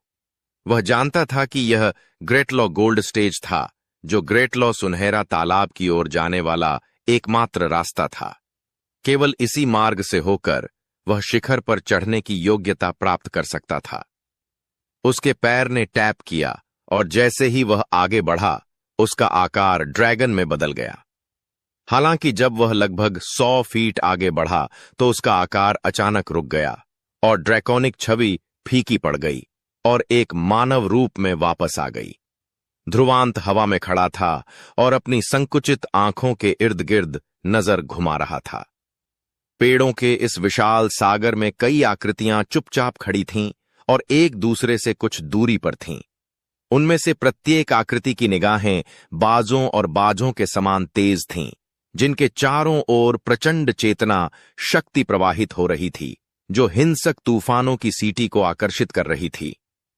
उनमें से हर एक के पास ग्रेटलॉ गोल्ड स्टेज पर जाने की योग्यता थी, लेकिन वहां बहुत ज्यादा जगह नहीं थी। इसलिए अगर वे वहां जाना चाहते थे तो उन्हें अपनी ताकत के साथ आगे बढ़ना होगा। ध्रुवांत ने उन लोगों को देखा। उनके कपड़े फड़फड़ा रहे थे और उनकी आंखों में तीखी निगाहें थीं। वह अपने होठों को धीरे से चाटने से खुद को नहीं रोक पाया, क्योंकि उसकी काली पुतलियां लड़ने के इरादे से जल रही थीं। यह अंतिम चरण है, कोई भी मुझे बाधित नहीं कर सकता। पेड़ों के सागर में सुनहरी रोशनी फैल गई जब ध्रुवांत आसमान में खड़ा था और अपनी तीखी काली पुतलियों को आगे की ओर निर्देशित कर रहा था। पेड़ों के सागर के ऊपर वहां अस्पष्ट रूप से 7 आकृतियां खड़ी थीं। वे 7 आकृतियां एक दूसरे से 1000 फीट की दूरी पर थीं और उनसे बहुत ज्यादा चेतना शक्ति का उतार चढ़ाव निकल रहा था, जिससे तेज हवाएं चल रही थीं। वे एक दूसरे को देख रहे थे और उनकी आंखें भय और डर से भरी हुई थीं। वे जानते थे कि यदि वे ग्रेटलॉ गोल्ड स्टेज पर चढ़ना चाहते हैं तो दूसरी पार्टी उनकी सबसे बड़ी बाधा होगी। वे 7 ग्रेट हेवनलॉ डोमेन की विभिन्न सेनाओं में सर्वश्रेष्ठ थे। उनमें से कोई भी माउंट मंग के 4 अलग अलग प्रमुखों से कमजोर नहीं था, अन्यथा वे पहले बैच में नेतृत्व नहीं कर पाते। यही कारण था कि जब वे मिलते तो एक भयंकर युद्ध होता। जो कोई भी ग्रेटलॉ गोल्ड स्टेज पर चढ़ना चाहता था उसे निश्चित रूप से उन 7 की शत्रुता और हमलों का सामना करना पड़ता था। इस प्रकार जब ध्रुवांत दिखाई दिया तो 7 लोगों ने तुरंत अपनी निगाहें उस पर टिका दीं। जैसे ही उन्होंने ध्रुवांत को पहचाना, उनकी आंखें सिकुड़ गईं। आखिरकार माउंट मंग के 4 प्रमुखों और ध्रुवांत के बीच लड़ाई का शोर कम नहीं था। ध्रुवांत द्वारा प्रदर्शित शक्ति ने उन्हें भयभीत कर दिया। उन 7 ने अपनी भौहें सिकोड़ लीं, क्योंकि उन्होंने कभी नहीं सोचा था कि ध्रुवांत उनकी दिशा में आ रहा होगा। अब उनके पास एक और खतरनाक दुश्मन होगा। पहले से लड़ाई देखने के बाद वे समझ गए कि अगर वे अकेले लड़ें तो उनमें से कोई भी ध्रुवांत का प्रतिद्वंद्वी नहीं होगा। उन 7 की निगाहें एक दूसरे से नजरें मिलाते हुए चमक उठीं। उनकी निगाहें एक ही निर्णय पर सहमत होते हुए चमक उठीं। हालांकि ध्रुवांत शक्तिशाली था, अगर वह उनके बीच से गुजरना चाहता था तो उन्हें हाथ मिलाना होगा और उसे थोड़ा डराना होगा, ताकि वह समझ सके कि भले ही उसके पास एक दुर्जेय ताकत हो, फिर भी उसे इस तरह की जगह पर नियमों का पालन करना होगा। उन 7 की निगाहों को देखते हुए ध्रुवांत ने अपने चेहरे पर एक शांत भाव बनाए रखा, क्योंकि वह उन 7 के फैसले के बारे में जानता था। हालांकि उसका पीछे हटने का कोई इरादा नहीं था और उसने इसके बजाय एक गहरी सांस ली, इससे पहले कि उसकी आंखें धीरे धीरे तेज हो जाएं। तो क्या हुआ अगर यह 7 योद्धाओं की बाधा थी? ध्रुवांत का रास्ता कुछ ऐसा था जिसे देवांश जैसा विशेषज्ञ भी नहीं रोक सकता था। इन लोगों का तो कहना ही क्या, उसके सामने का रास्ता कांटों से भरा था। यहां तक कि अगर उसे खून से लथपथ होकर भी लड़ना पड़े तो वह बिना किसी डर के उसमें भी आगे बढ़ेगा। ध्रुवांत अचानक आगे बढ़ा, क्योंकि उसके पीछे की जगह विकृत हो गई थी। उसका दिव्य सागर अस्पष्ट रूप से बैंगनी लपटों के साथ दिखाई दिया, जो उठ रही थीं, और एक दृश्यमान चेतना शक्ति उतार चढ़ाव जो अचानक उसके साथ केंद्र में बह गया। नीचे पेड़ों का सागर भी पूरी तरह से ढह गया था। ध्रुवांत ने अपने पैरों को जोर से पटका, उसका शरीर प्रकाश की एक किरण में बदल गया और वह ग्रेटलॉ गोल्ड स्टेज की ओर उड़ गया। अपने कदम रोक लो। यह देखते हुए कि ध्रुवांत को जरा भी परेशानी नहीं थी और वह सीधे ग्रेटलॉ गोल्ड स्टेज की ओर बढ़ रहा था, 7 दिव्य रैंक के योद्धा ने तुरंत चिल्लाया, यह ध्रुवांत बहुत घमंडी है, वह वास्तव में हमारी उपेक्षा कर रहा है। उन 7 की आंखों में क्रोध था, क्योंकि वे एक ही समय पर ऐसा कर रहे थे। असीम चेतना शक्तियां बह रही थीं, जो क्रोधित ड्रैगन की तरह लग रही थीं, क्योंकि वे बिजली की गति से ध्रुवांत पर हमला कर रहे थे। ऊपर आसमान में ध्रुवांत द्वारा बनाई गई प्रकाश आकृति अचानक रुक गई, क्योंकि उसने आने वाली चेतना शक्तियों को देखा।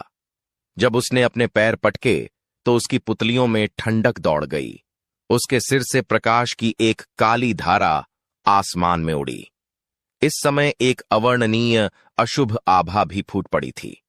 उस प्रकाश की धारा के भीतर महान मेरु राक्षसी स्तंभ उड़ गया और हवा के साथ कुछ 100 फीट आकार में फैल गया। यह एक स्तंभ की तरह था जो स्वर्ग को सहारा दे सकता था। ध्रुवांत ने अपने सामने की जगह को गले लगाया और महान मेरु राक्षसी स्तंभ को जोर से नीचे गिरा दिया। तुरंत उसके सामने की जगह टूट गई और मूसलाधार अशुभ आभा ने स्वर्ग और पृथ्वी को अंधकारमय बना दिया। धमाका महान मेरु राक्षसी स्तंभ जोर से नीचे गिरा, जिससे 7 चेतना शक्तियां नष्ट हो गईं। इसके अलावा गति में कोई कमी नहीं आई, क्योंकि यह आगे 3 संप्रभु विशेषज्ञों की ओर बढ़ रहा था। महान मेरु राक्षसी स्तंभ छाया और प्रचंड अशुभ आभा लेकर आया, जिससे नीचे पेड़ों का सागर तुरंत फट गया। हमले में घिरे उन 3 सेनापति के चेहरे बदल गए। उन्हें स्पष्ट रूप से एहसास हो गया था कि ध्रुवांत का अपराध कितना भयानक था। धमाका 3 महान दिव्य शरीर तुरंत उनके चारों ओर प्रकट हुए और विशाल आकृतियां महान मेरु राक्षसी स्तंभ से टकरा गईं।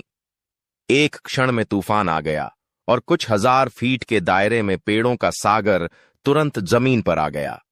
तीनों महान शरीर पीछे हटते हुए बाहर निकले, धरती को हिलाते हुए उड़े, साथ ही गहरे गड्ढे भी छोड़े। जब उन्होंने अपनी आकृतियां स्थिर कीं, तो उनकी आंखों में भय का भाव था। इस समय उन्हें माउंट मंग के चारों प्रमुखों के मन में आखिरी क्षण में जो भय था, वह समझ में आ गया। जब उनके सामने यह युवक सचमुच हमला करेगा, तो वह निश्चित रूप से मारने का लक्ष्य रखेगा और कोई नरमी नहीं दिखाएगा। उन्होंने अपना सिर उठाया और ध्रुवांत को देखा, जो क्षितिज पर खड़ा था। महान मेरु राक्षसी स्तंभ उसके पीछे खड़ा था, जो एक अशुभ आभा फैला रहा था।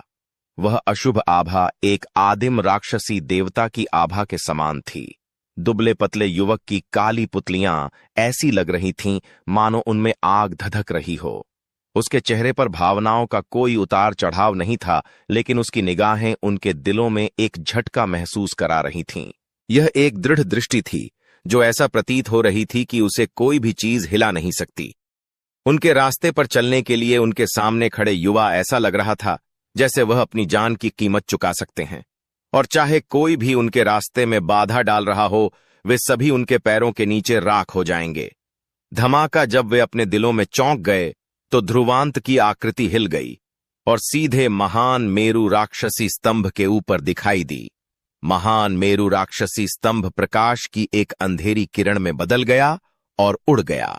उसकी गति असाधारण रूप से तेज थी, लेकिन अगर 7 संप्रभु उसे रोकना चाहते थे, तो वे आसानी से ऐसा कर सकते थे। लेकिन इस बार किसी ने भी ऐसा करने की हिम्मत नहीं की, क्योंकि उन्हें ध्रुवांत से भयंकर दुश्मनी महसूस हो रही थी। ध्रुवांत की दृढ़ निगाहों ने उन्हें समझा दिया कि अगर वे कुछ करेंगे, तो उनके सामने खड़ा यह युवक उनके साथ मौत का मुकाबला कर सकता है। जो कुछ भी उनके पास था, उसे हासिल करने के लिए उन्हें अंतहीन कड़ी मेहनत करनी पड़ी। इस प्रकार वे अपने जीवन को बहुत संजोते थे। भले ही ग्रेटलो सुनहरा तालाब की योग्यता कीमती थी, लेकिन यह उनके जीवन के लिए अतुलनीय थी। इसके अलावा भले ही वे ग्रेटलो गोल्ड स्टेज पर चढ़ने में कामयाब रहे, फिर भी उन्हें शक्तिशाली 4 महान डोमेन लॉर्ड्स का सामना करना पड़ा। इस प्रकार ऐसे क्रूर और दृढ़ व्यक्ति से लड़ने से उन्हें कोई लाभ नहीं हुआ। उन 7 लोगों की निगाहों में झिझक थी और उनकी आंखों में संघर्ष देखा जा सकता था। हालांकि ध्रुवांत ने अभी भी उन पर कोई ध्यान नहीं दिया, क्योंकि वह महान मेरु राक्षसी स्तंभ पर खड़ा था। एक हिंसक हवा उसके खिलाफ चल रही थी। उसके कपड़े लहरा रहे थे। युवक की आंखों में आग की लपटें उठ रही थीं। सुनहरा तालाब पीक के नीचे अनगिनत लोगों ने इस दृश्य को देखकर अपनी सांसें रोक लीं। वे ध्रुवांत के अकेले ही 7 संप्रभुओं की कैद से बाहर निकलने के काम से स्पष्ट रूप से प्रभावित थे। सुचिता, संध्या और बाकी लोगों ने अपनी मुट्ठियां कसकर बंद कर ली थीं और उनके दिल गले में उतर गए थे। हालांकि जब वे बहुत घबरा गए, तो उन्हें लगा कि वे अपनी निगाहें मौजूदा ध्रुवांत से हटा नहीं सकते। यद्यपि वह युवक उनसे थोड़ा छोटा था, परंतु उसका मनोबल उसी स्तर के विशेषज्ञों से कहीं बढ़कर था।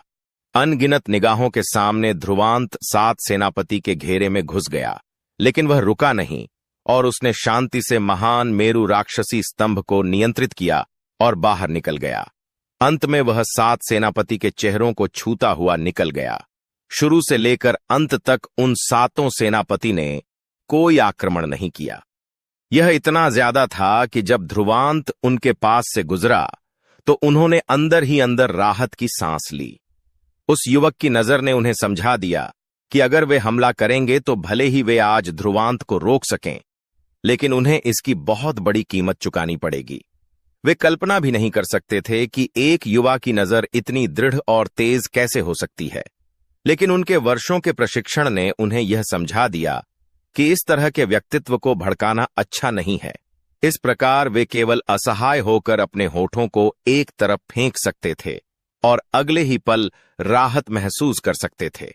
भविष्य में उस युवक को निश्चित रूप से एक असाधारण उपलब्धि हासिल होगी, इसलिए ध्रुवांत के कदम उनके द्वारा कैसे बाधित हो सकते थे। जैसे ही ध्रुवांत ने बिना किसी बाधा के उन 7 दिव्य रैंक के योद्धा के घेरे को पार किया, सुनहरा तालाब पीक के नीचे एक हलचल मच गई, जिससे कई विशेषज्ञों की आंखों में आश्चर्य की चमक आ गई। जाहिर है उन्हें लगा कि इस पर विश्वास करना मुश्किल था, लेकिन वे वहां नहीं थे, इसलिए वे उन 7 शासकों के कार्यों को समझ नहीं सके। ऊपर आसमान में तीनों राजा चुपचाप स्क्रीन को देख रहे थे। उन्होंने उस युवक को देखा जो महान मेरू राक्षसी स्तंभ पर खड़ा था और उनकी निगाहें थोड़ी झपक रही थीं। इस ध्रुवांत की संभावनाएं सामान्य नहीं होंगी। आखिरकार हमारे ग्रेट हेवन लॉ डोमेन में एक सभ्य व्यक्ति सामने आया है। नींद में डूबे राजा ने इस समय अपनी दोनों आंखें खोलीं। उसकी पुतलियां बुद्धि से भरे तारों वाले आकाश की तरह गूढ़ थीं। उसने उस दुबली पतली आकृति को देखते हुए कर्कश स्वर में कहा। जब आकाशीय गिद्ध राजा और चेतना शिष्य राजा ने उसकी बातें सुनी तो वे थोड़ा चौंक गए। आखिरकार इतने सालों के बाद यह पहली बार था जब उन्होंने स्लीपिंग राजा को इस तरह से युवा पीढ़ी की प्रशंसा करते हुए सुना था। यहां तक कि 4 महान डोमेन लॉर्ड्स को भी अभी तक ऐसा सम्मान नहीं मिला था।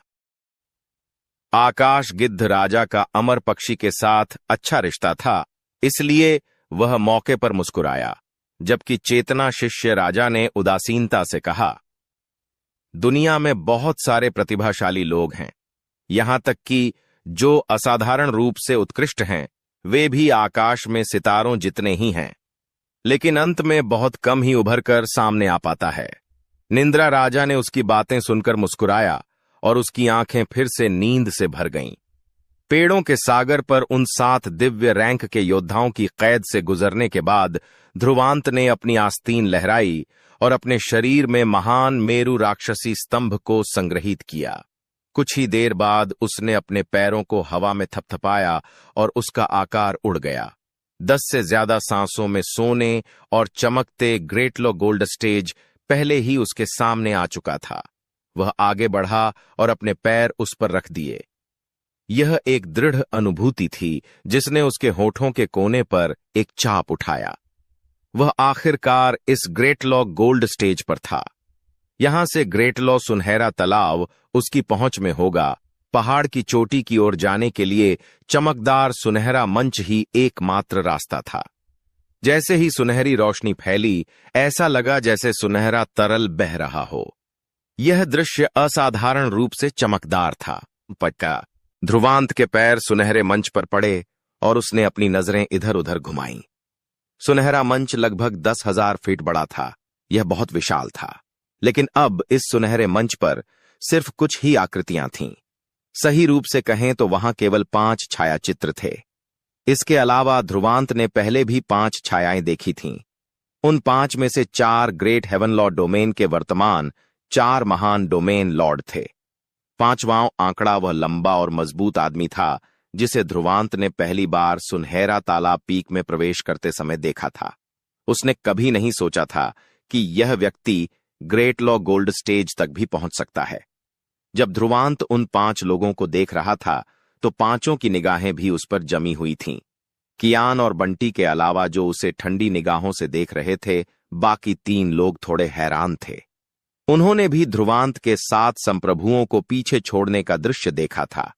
उस दृश्य ने उन्हें थोड़ा हिलाकर रख दिया, क्योंकि वे समझ गए थे कि उस क्षण जब ध्रुवांत उन 7 शासकों को हिलाने में सक्षम था, वह अपनी ताकत पर भरोसा नहीं कर रहा था, बल्कि एक भयभीत आत्मा पर भरोसा कर रहा था। इस दुनिया में प्रतिभाओं की कमी नहीं थी, यहां असाधारण प्रतिभा वाले लोग भी थे, लेकिन जो लोग एक सुप्रसिद्ध सर्वोच्च विशेषज्ञ बन पाए, उन सभी में एक अडिग इच्छा शक्ति और असाधारण आत्मा थी। उस भावना को निडरता के रूप में समझा जा सकता है। चाहे कोई भी प्रतिद्वंद्वी हो, वे कभी पीछे नहीं हटते। चाहे वह कोई बहुत बड़ा पहाड़ ही क्यों न हो जिसे वे पार नहीं कर सकते, वे बिना किसी डर के उस पर भी हमला कर देते थे। मृत्यु में जीवन के उस निशान के लिए संघर्ष करना और पुनर्जन्म से गुजरना। ध्रुवांत ने पहले जो शांति दिखाई थी, उससे वे थोड़े हिल गए थे। यह उस समय से भी अधिक तीव्र था जब ध्रुवांत ने माउंट मांग के 4 शासकों को हराया था। इस प्रकार यहां तक कि आरुष और विवान, जो 4 महान डोमेन लॉर्ड्स में पहले और दूसरे स्थान पर थे, ने भी ध्रुवांत को भारीपन के साथ देखा। हा, कितना दिलचस्प है। मुझे इस बार डार्क हॉर्स के आने की उम्मीद नहीं थी। यह वास्तव में पिछले बार से बेहतर है। कियान ने ध्रुवांत और मजबूत आदमी को देखकर संकुचित आंखों से मुस्कुराते हुए हंसी की। उसकी मुस्कान थोड़ी मजाकिया थी।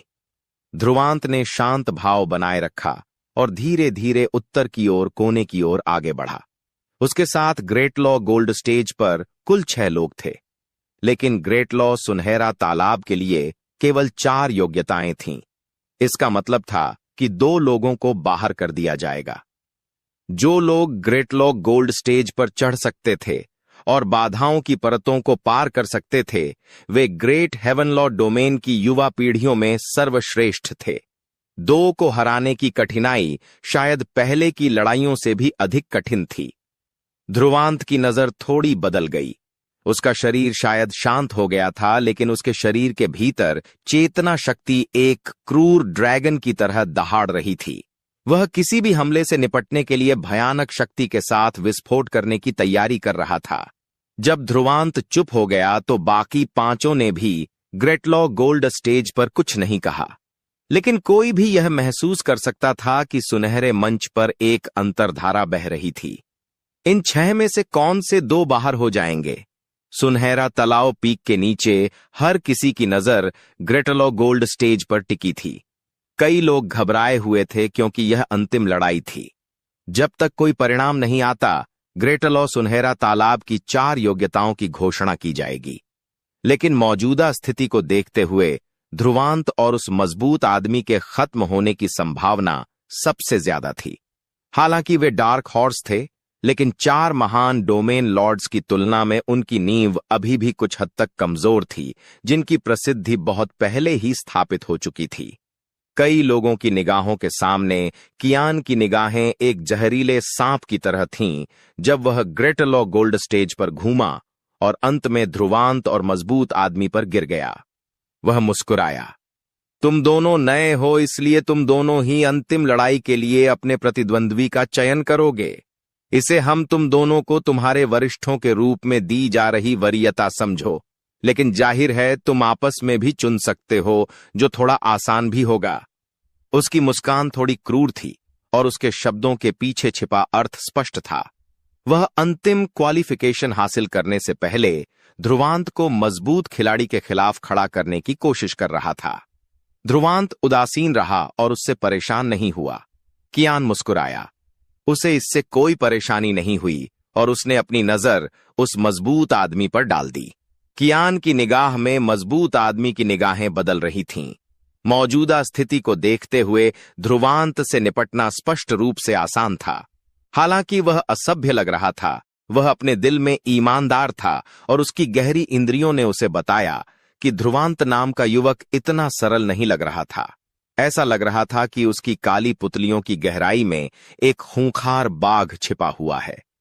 जैसे ही वह फटेगा, वह निश्चित रूप से किसी को काट लेगा। उसके ख्याल से अगर उसे 5 में से किसी एक प्रतिद्वंद्वी को चुनना पड़े तो वह ध्रुवांत को चुनना नहीं चाहेगा। यदि ऐसा व्यक्ति उसका शत्रु हो तो वह न तो चैन से आराम कर सकेगा और न ही खा सकेगा। मजबूत आदमी की निगाहें इधर उधर घूम रही थीं जब उसने अंत में गहरी सांस ली और ध्रुवांत को एक दोस्ताना मुस्कान दी।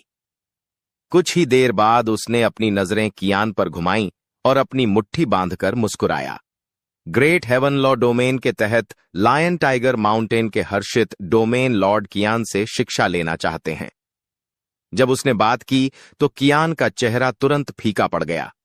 उसकी निगाहें एक ब्लेड की तरह भयानक थीं, क्योंकि वह उस मजबूत आदमी को घूर रहा था। उसने कभी नहीं सोचा था कि वह आदमी न केवल उसकी योजनाओं को विफल कर देगा बल्कि उसे उकसाने की पहल भी करेगा। चारों महान डोमेन लॉर्ड्स मौजूद थे। वह किसी पर भी हमला कर सकता था, लेकिन उसने उसे निशाना बनाया। क्या उस व्यक्ति को लगा कि वह चारों महान डोमेन लॉर्ड्स में सबसे कमजोर है कि दो थे?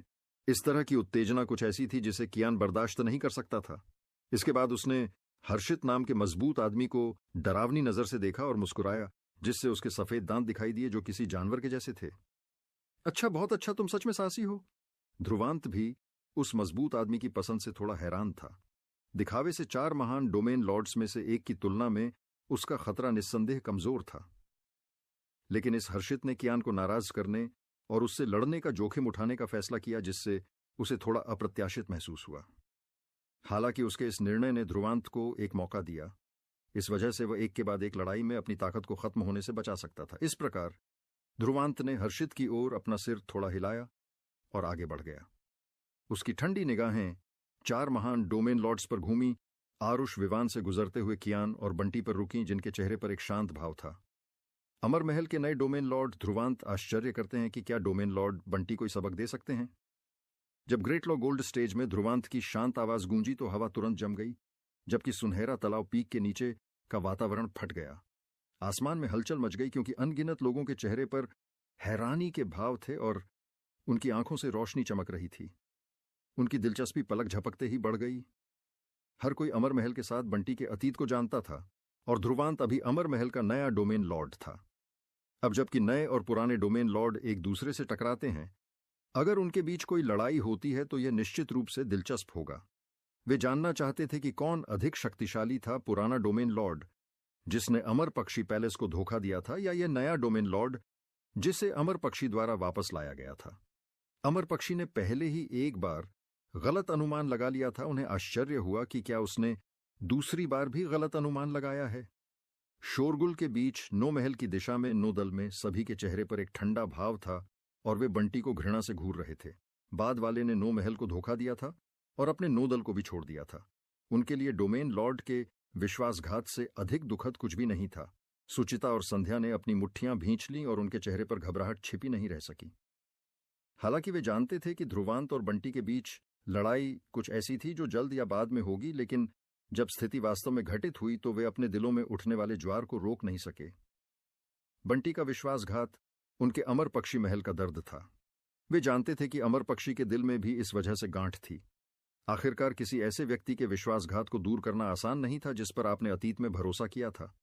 उनमें से कोई भी गांठ नहीं खोल सकता था और वे केवल ध्रुवांत पर भरोसा कर सकते थे, क्योंकि वह अमर महल का नया डोमेन लॉर्ड था। उसने बंटी की जगह ले ली थी, इसलिए उसे बंटी द्वारा छोड़े गए दागों को मिटाना था।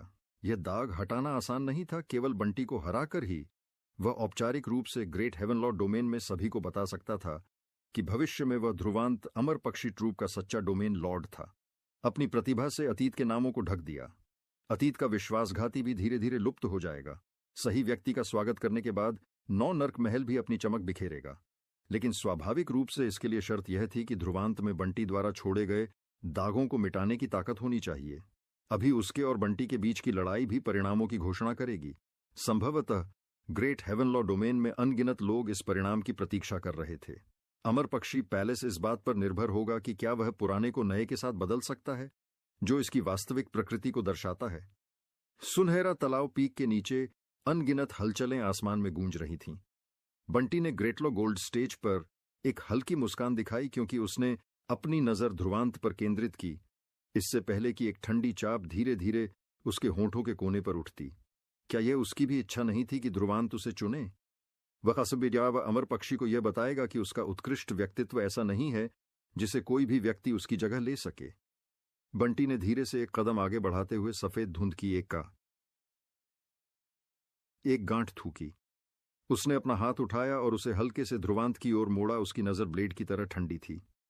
उसी समय उसकी हल्की हंसी भी इस ग्रेट लॉ गोल्ड स्टेज पर धीरे से गूंज उठी। मुझे चुनौती दे रहे हो, जैसी तुम्हारी मर्जी। बस मुझे उम्मीद है कि तुम्हें इसकी कीमत चुकाने का साहस होगा। अनगिनत ध्यान के बीच बंटी धीरे धीरे आगे बढ़ा। उसके हर कदम के साथ उसके शरीर से चेतना शक्ति के उतार चढ़ाव फैलते गए जो आश्चर्यजनक गति से बढ़ते गए। केवल 3 चरणों में उनकी चेतना शक्ति में उतार चढ़ाव पहले दर्जे के दिव्य रैंक के योद्धा के शिखर को पार कर गया था। चेतना शक्ति में उतार चढ़ाव ध्रुवांत द्वारा सुनहरा तालाब शिखर पर सामना किए गए किसी भी प्रतिद्वंद्वी से अधिक शक्तिशाली थे। जैसे ही बंटी ने अपने होठों के कोने पर एक नकली मुस्कान के साथ अपने कदम स्थिर किए, उनकी चेतना शक्ति में उतार चढ़ाव दूसरे पड़ाव के दिव्य रैंक योद्धा पर स्थिर हो गया। वह शक्तिशाली चेतना शक्ति दबाव ऐसा लग रहा था जैसे वह पूरे ग्रेटलॉ गोल्ड स्टेज को घेर सकता है। बंटी वास्तव में दूसरे पड़ाव के दिव्य रैंक योद्धा की ताकत में कदम रख चुका था। सुनहरा तालाब पीक के नीचे अनगिनत विस्मयादिबोधक गूंज रहे थे। कोई आश्चर्य नहीं कि बंटी ध्रुवांत की चुनौती से डर नहीं रहा था। वह पहले ही द्वितीय श्रेणी के दिव्य रैंक के योद्धा में अपनी सफलता बना चुका था। सुचिता और संध्या अपने चेहरे पर भाव बदलने से खुद को नहीं रोक पाए, क्योंकि वे अच्छी तरह जानते थे कि दिव्य रैंक के योद्धा के प्रत्येक ग्रेड के बीच का अंतर बहुत बड़ा था। उस दूरी को पाटना आसान काम नहीं था। बड़ी बहन, ध्रुवांत हारेगी नहीं है ना? संध्या ने सुचिता का हाथ खींचते हुए धीरे से पूछा। अगर ध्रुवांत इस दौर में हार जाती है तो उनके अमर महल का नाम शायद बहुत गिर जाएगा। उस समय ब्लड हॉक किंग अपने अमर महल को फिर से भंग करने के प्रयास में पुराने विषय को उठाएगा। सुचिता ने थोड़ी देर बाद अपने दांत पीसते हुए थोड़ा संकोच किया। वह आदमी ध्रुवांत मूर्ख नहीं है। मुझे लगता है कि उसे पहले से ही इसकी उम्मीद थी। अगर उसके पास बंटी से निपटने के लिए कोई तरीका नहीं होता तो वह अभी इतना आश्वस्त नहीं दिख रहा होता। इस समय ध्रुवांत पर विश्वास करने के अलावा कोई और रास्ता नहीं था। उसकी बातें सुनकर अमर पक्षी मुस्कुराने से खुद को रोक नहीं पाई। ईशा, आखिरकार तुम्हें उस पर थोड़ा भरोसा हो गया है। सुचिता का चेहरा थोड़ा लाल हो गया, क्योंकि वह इसे कठिन बना रही थी। मैं हमारे अमर महल के बारे में सोच रही हूं। इसके अलावा वह पहले मेरे सामने बहुत घमंडी था। अगर वह लड़ाई हार जाता है तो देखो मैं उससे कैसे निपटती हूं। अमर पक्षी के शांत और सुंदर चेहरे पर हल्की मुस्कान उभरी जब उसने लाइट स्क्रीन को देखा।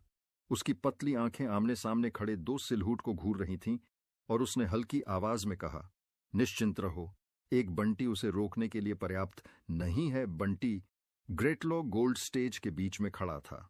उसकी नजर थोड़ी नीचे की ओर थी और वह ध्रुवांत को घूर रहा था। दूसरे दर्जे के सॉवरेन की ताकत ने उसे आत्मविश्वास दिया। ब्लड हॉक हॉल में वह हमेशा लो प्रोफाइल रहा था। पूरे समय कियान ज्यादातर मामलों के फैसले खुद को छिपाकर लेता था। शायद ब्लड हॉक किंग के अलावा ऐसे बहुत कम लोग थे जो इस तथ्य से अवगत थे कि वह अब भी कियान से कमजोर नहीं था। इसके अलावा वह कियान से भी ज्यादा सहन करना जानता था। अगर ध्रुवांत न होता तो वह अपनी ताकत को छिपाता रहता और उस दिन का इंतजार करता जब वह अपने से पहले रैंक वाले 3 लोगों को पछाड़ सकता था। मैंने मूलतः अपनी ताकत प्रकट करने का इरादा नहीं किया था। बंटी के इर्द गिर्द जबरदस्त चेतना शक्ति के उतार चढ़ाव ने अंतरिक्ष को उछाल दिया, जिससे दृश्यमान तरंगों की परतें हिल गईं।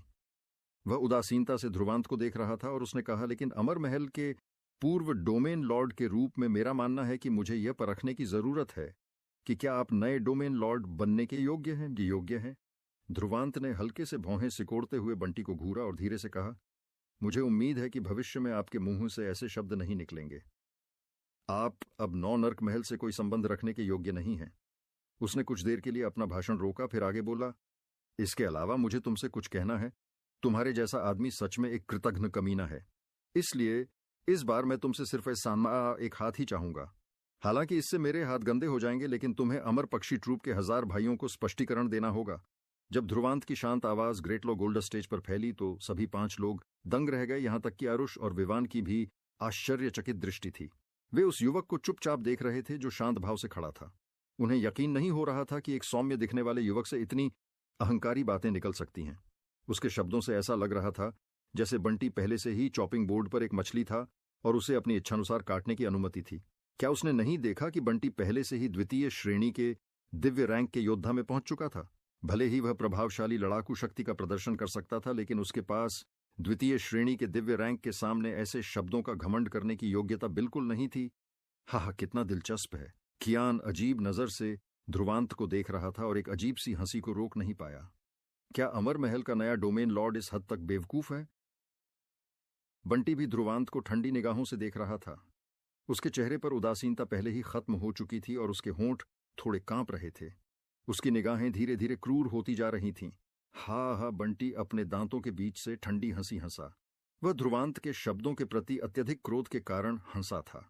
इतने सालों के बाद यह पहली बार था जब उसका सामना ऐसे उग्र व्यक्ति से हुआ था। वह बातें अपने पिछले शब्दों से ध्रुवांत को अपमानित करने की कोशिश कर रहा था, लेकिन उसने कभी नहीं सोचा था कि बाद वाले के शब्द और भी चौंकाने वाले होंगे। उस उपस्थिति से ध्रुवांत ने मूल रूप से उसे किसी भी तरह का खतरा नहीं माना।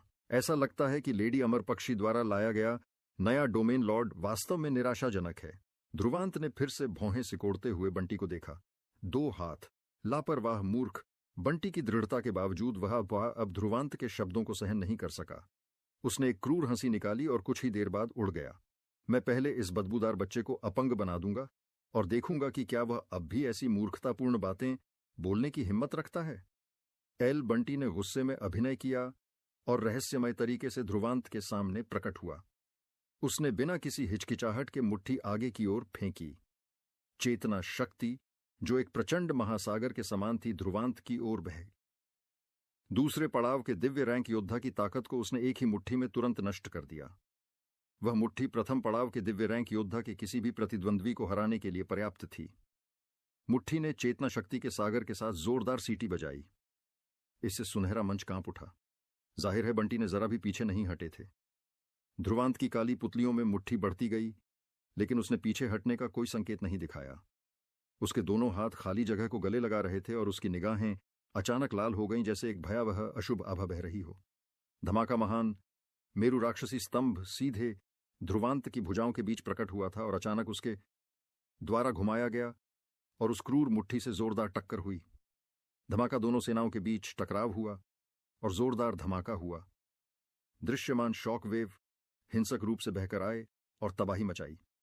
सुनहरे मंच पर बारीक दरारें भी दिखाई देने लगीं। यहां तक कि आरुष और विवान ने भी उस सदमे की लहर से अपनी आंखें सिकोड़ ली थीं। धमाका 2 आकृतियां अचानक उस स्थान से बाहर निकलीं जहां चेतना शक्ति की आघात तरंगें हिंसक रूप से कहर बरपा रही थीं। महान मेरु राक्षसी स्तंभ अचानक ध्रुवांत के हाथों में घूम गया और वह जमीन पर जोर से टूट गया।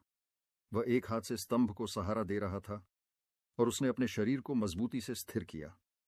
उसके बाद उसने अपना सिर उठाया और बंटी को देखा, जो बहुत दूर नहीं था, और इस समय उसके चेहरे पर एक गहरा भाव था। दूसरे पड़ाव के दिव्य रैंक योद्धा की ताकत, बस इतना ही, ध्रुवांत ने शांति से कहा। हालांकि उसकी ताकत केवल प्रथम श्रेणी के संप्रभु के बराबर थी, लेकिन उसकी चेतना शक्ति अमर ज्वालाओं के साथ मिल गई थी, इसलिए गुणवत्ता के मामले में यह निश्चित रूप से बंटी से अधिक शक्तिशाली होगी। महान मेरु राक्षसी स्तंभ की शक्ति के अलावा अगर वे आमने सामने भी होते तो भी वह नुकसान में नहीं होता। तुम्हें डर नहीं है कि तुम बाद में उन शब्दों से वापस नहीं आ पाओगे? बंटी ने मुस्कुराते हुए मजाक किया, क्योंकि उसकी निगाहें और भी भयानक हो गई थीं। कुछ ही देर बाद उसने अचानक अपना हाथ पकड़ लिया, क्योंकि जबरदस्त चेतना प्रकाश बाहर निकल आया। उसके हाथ में एक लाल रंग का लंबा भाला दिखाई दिया। उस लंबे भाले का शरीर खून के समान था, मानो उसे अंतहीन मात्रा में खून में रंगा गया हो, जिसमें एक भयावह आभा थी। भाले की नोक एक लाल रंग की हॉकाई थी, जो बेहद अजीब लग रही थी। यह ब्लड हॉक हॉल का ब्लड हॉक स्पीयर है। यह पिडल रैंक दिव्य कलाकृति है। ब्लड हॉक हॉल का बेशकीमती खजाना। ब्लड हॉक किंग वास्तव में इसे छोड़ने के लिए तैयार था, ताकि बंटी को ऐसी दिव्य कलाकृति दे सके। उस लाल लंबे भाले को देखकर सुचिता का दिल कस गया जब वह बोल रही थी। उसके बगल में संध्या का चेहरा भी चिंता और घबराहट से भरा हुआ था। अपने हाथ में ब्लड हॉक स्पीयर लेकर बंटी की शान और भी बढ़ गई। भाले का शरीर कांप उठा, जैसे कि एक तीक्ष्ण बाज की चीख क्षितिज पर गूंज उठी हो। एक खूनी रोशनी ऐसे लहरा रही थी मानो वह क्षितिज को चीर देगी। बंटी की आकृति उड़ गई और अनेक प्रतिरूपों में बदल गई, जबकि भाले की आकृतियां खूनी बारिश के तूफान में बदल गईं और ध्रुवांत को घेर लिया, जैसे एक घातक आभा बह रही हो। ध्रुवांत ने आधा कदम पीछे लिया और महान मेरु राक्षसी स्तंभ ने सीटी बजाई, क्योंकि स्तंभ का विशाल शरीर बाहर निकल आया और उन सभी भाले की छवियों को अपने में समाहित कर लिया। उन दोनों के बीच बिजली की तरह टकराव हुआ और चिंगारी उड़ी। हर एक टकराव से एक आश्चर्यजनक चेतना शक्ति का झटका निकलता था। यहां तक कि अंतरिक्ष भी उसके कारण थोड़ा विकृत हो गया था। उन दोनों ने कोई रक्षात्मक उपाय नहीं अपनाया। वे दोनों पूरी तरह से हमलावर थे, जो आंखों के लिए बेहद परेशान करने वाला था। अनगिनत लोगों ने अपनी आंखें चौड़ी करके उन दो धुंधली आकृतियों को देखा था। उन दोनों के इर्द गिर्द एक स्पष्ट जगह थी। चाहे दूसरे पक्ष के हमले कितने भी भयंकर क्यों न हों, वे उस जगह को भेद नहीं सकते थे। कई लोगों की आंखों में आश्चर्य की लहर थी, क्योंकि उन्हें एहसास हुआ कि बंटी जो ताकत के मामले में ऊपरी हाथ था, संघर्ष से कोई फायदा नहीं उठा सका। बंटी ने स्वाभाविक रूप से इस बात को महसूस किया था और उसकी निगाहें और भी भयानक हो गईं। जैसे ही उसका शरीर क्षितिज की ओर उड़ रहा था, उड़ रहा था, उसके पैरों की नोक जमीन पर टकरा रही थी। उसके हाथ में मौजूद ब्लड हॉक स्पीयर खून की असंख्य रोशनी के साथ फट गया और क्षितिज के पार एक कान फाड़ देने वाली बाज की चीख गूंज उठी। हॉक बाज। एक खूनी रोशनी निकली जब एक 100 फीट ऊंचा खूनी बाज लंबे भाले से उड़कर आया, अपने पंख फैलाए और तेज भाले की रोशनी के साथ मिल गया। फिर बिजली की गति से तेजी से ध्रुवांत की ओर बढ़ा। मरो, बंटी ने ठंडी आवाज में चिल्लाया और उसकी आवाज इस आसमान में गूंज उठी। ध्रुवांत ने अपना सिर उठाया और तीखे हमले को देखा। उसकी काली आंखों में भी तीखापन आने लगा। उसने गहरी सांस ली और ग्रेट मेरू राक्षसी स्तंभ को जोर से जमीन पर पटक दिया और प्राचीन राक्षसी स्तंभ पर आदिकाल के राक्षसी ऋण चमक उठे। अगले ही पल आकाश और धरती के बीच एक अवर्णनीय अशुभ आभा फैल गई। ऐसा लगा जैसे कोई प्राचीन राक्षसी वस्तु जाग उठी हो, जिससे असंख्य लोगों के चेहरे बदल गए हों। ध्रुवांत की आंखों में लाली बढ़ गई, जैसे उसके दिल से एक गहरी आवाज गूंज रही हो। महान मेरू राक्षसी स्तंभ का विस्तृत राक्षसी ऋण विस्तारकारी राक्षसी चिन्ह ध्रुवांत के दिल के अंदर से गहरी गर्जना गूंजी और ग्रेट मेरू राक्षसी स्तंभ की सतह पर लाल रंग के प्राचीन चिन्ह चमक उठे। वे ऋण ऐसे लग रहे थे जैसे वे ग्रेट मेरू राक्षसी स्तंभ पर फैल रहे हों, जिससे ऐसा लग रहा था कि यह किसी भी क्षण ढह सकता है। हालांकि यह ठीक इसी ढहती हुई अवस्था में था कि उन दरारों से एक अवर्णनीय अशुभ आभा निकल रही थी, जिससे महान मेरू राक्षसी स्तंभ एक राक्षसी देवता की तरह लग रहा था जो जागने वाला था। यह अविश्वसनीय रूप से भयानक था। महान मेरू राक्षसी स्तंभ एक आदिम अशुभ कलाकृति थी जो प्राचीन काल से ही व आकिष्टो कुसाता सही कई विशेषज्ञों के हाथों से गुजरी है। हालांकि यह अभी क्षतिग्रस्त था, लेकिन ध्रुवांत की ताकत में वृद्धि के साथ इसकी शक्ति भी धीरे धीरे सामने आ रही थी। ऐसी क्रूर शक्ति ऐसी चीज नहीं थी जिसकी तुलना किसी साधारण दिव्य कलाकृति दिव्य कलाकृति से की जा सके। धमाका मूसलाधार भयावह आभा के साथ महान मेरू राक्षसी स्तंभ बुरी तरह से टूटकर गिर गया। एक पल में अंतरिक्ष विकृत हो गया और यहां तक कि हवा भी फट गई जब यह रक्त हॉक भाले से टकराया जो आश्चर्यजनक रूप से सीटी बजा रहा था। धमाका, दोनों आपस में टकराए और एक धीमी सी कान फाड़ देने वाली आवाज गूंजी। भयानक चेतना शक्ति की आघात तरंगें ऐसी थीं जो असंख्य फीट ऊंची थीं और सभी दिशाओं में फैल गईं। हिंसक चेतना शक्ति की आघात तरंगों ने तबाही मचा दी, मानो वे कभी न खत्म होने वाला भयंकर विस्फोट लेकर आई हों। सबका ध्यान उस स्थान पर था जहां सबसे अधिक तीव्र चेतना शक्ति के झटके थे। उस स्थान पर एक दुबला पतला युवक खड़ा था जो अपने दोनों हाथों से महान मेरू राक्षसी स्तंभ को पकड़े हुए सीधा खड़ा था। उसके पैर जमीन पर टिके हुए थे और धीरे धीरे पीछे की ओर बढ़ रहे थे। हर कदम के साथ नीचे की जमीन धूल में तब्दील हो जाती थी। ध्रुवांत की आंखों में लाल रंग की रोशनी प्रवाहित हुई और जब वह अपने पैरों से जोरदार धमाका कर रहा था तो उसके गले से एक गहरी चीख निकली जिससे 10 फीट के दायरे में सुनहरी जमीन फट गई। तोड़ना उसकी दोनों भुजाओं की नसें ड्रैगन की तरह फड़क रही थीं। एक भौंक के साथ महान मेरू राक्षसी स्तंभ के ऊपर प्रचंड अशुभ आभा उमड़ पड़ी। एक तीखी चीत्कार भी गूंजी। बड़े ब्लड हॉक पर बारीक दरारें दिखाई दीं क्योंकि यह तेजी से आगे बढ़ा और अंत में एक तीखी आवाज गूंजी। इससे पहले कि ब्लड हॉक फट गया, गिरते ही खूनी रोशनी की चिंगारी में बदल गया। आसमान में एक दबी हुई आवाज भी थी जब एक आकृति जबरदस्त चेतना शक्ति के झटके की लहर में लड़खड़ा रही थी। ध्रुवांत ने बंटी के हमलों को बलपूर्वक तोड़ दिया था, इसलिए बंटी को भी इससे एक झटका लगा था। ध्रुवांत का चेहरा ठंडा था क्योंकि उसने अपने पैरों को जमीन पर पटक दिया था और उसका शरीर ऊपर की ओर उड़ता था। वह एक महान रॉक की तरह था जो अपने पंख फैलाकर क्षितिज पर उड़ रहा था। इससे पहले कि महान मेरू राक्षसी स्तंभ उग्र चेतना शक्ति के खिलाफ क्रूरता से नीचे गिर जाए, ध्रुवांत के हमले असाधारण रूप से तीखे थे और वास्तव में कुछ हद तक बढ़त हासिल करने में सक्षम थे। इसलिए उन्होंने निश्चित रूप से अपने प्रतिद्वंद्वी को सांस लेने का मौका नहीं दिया।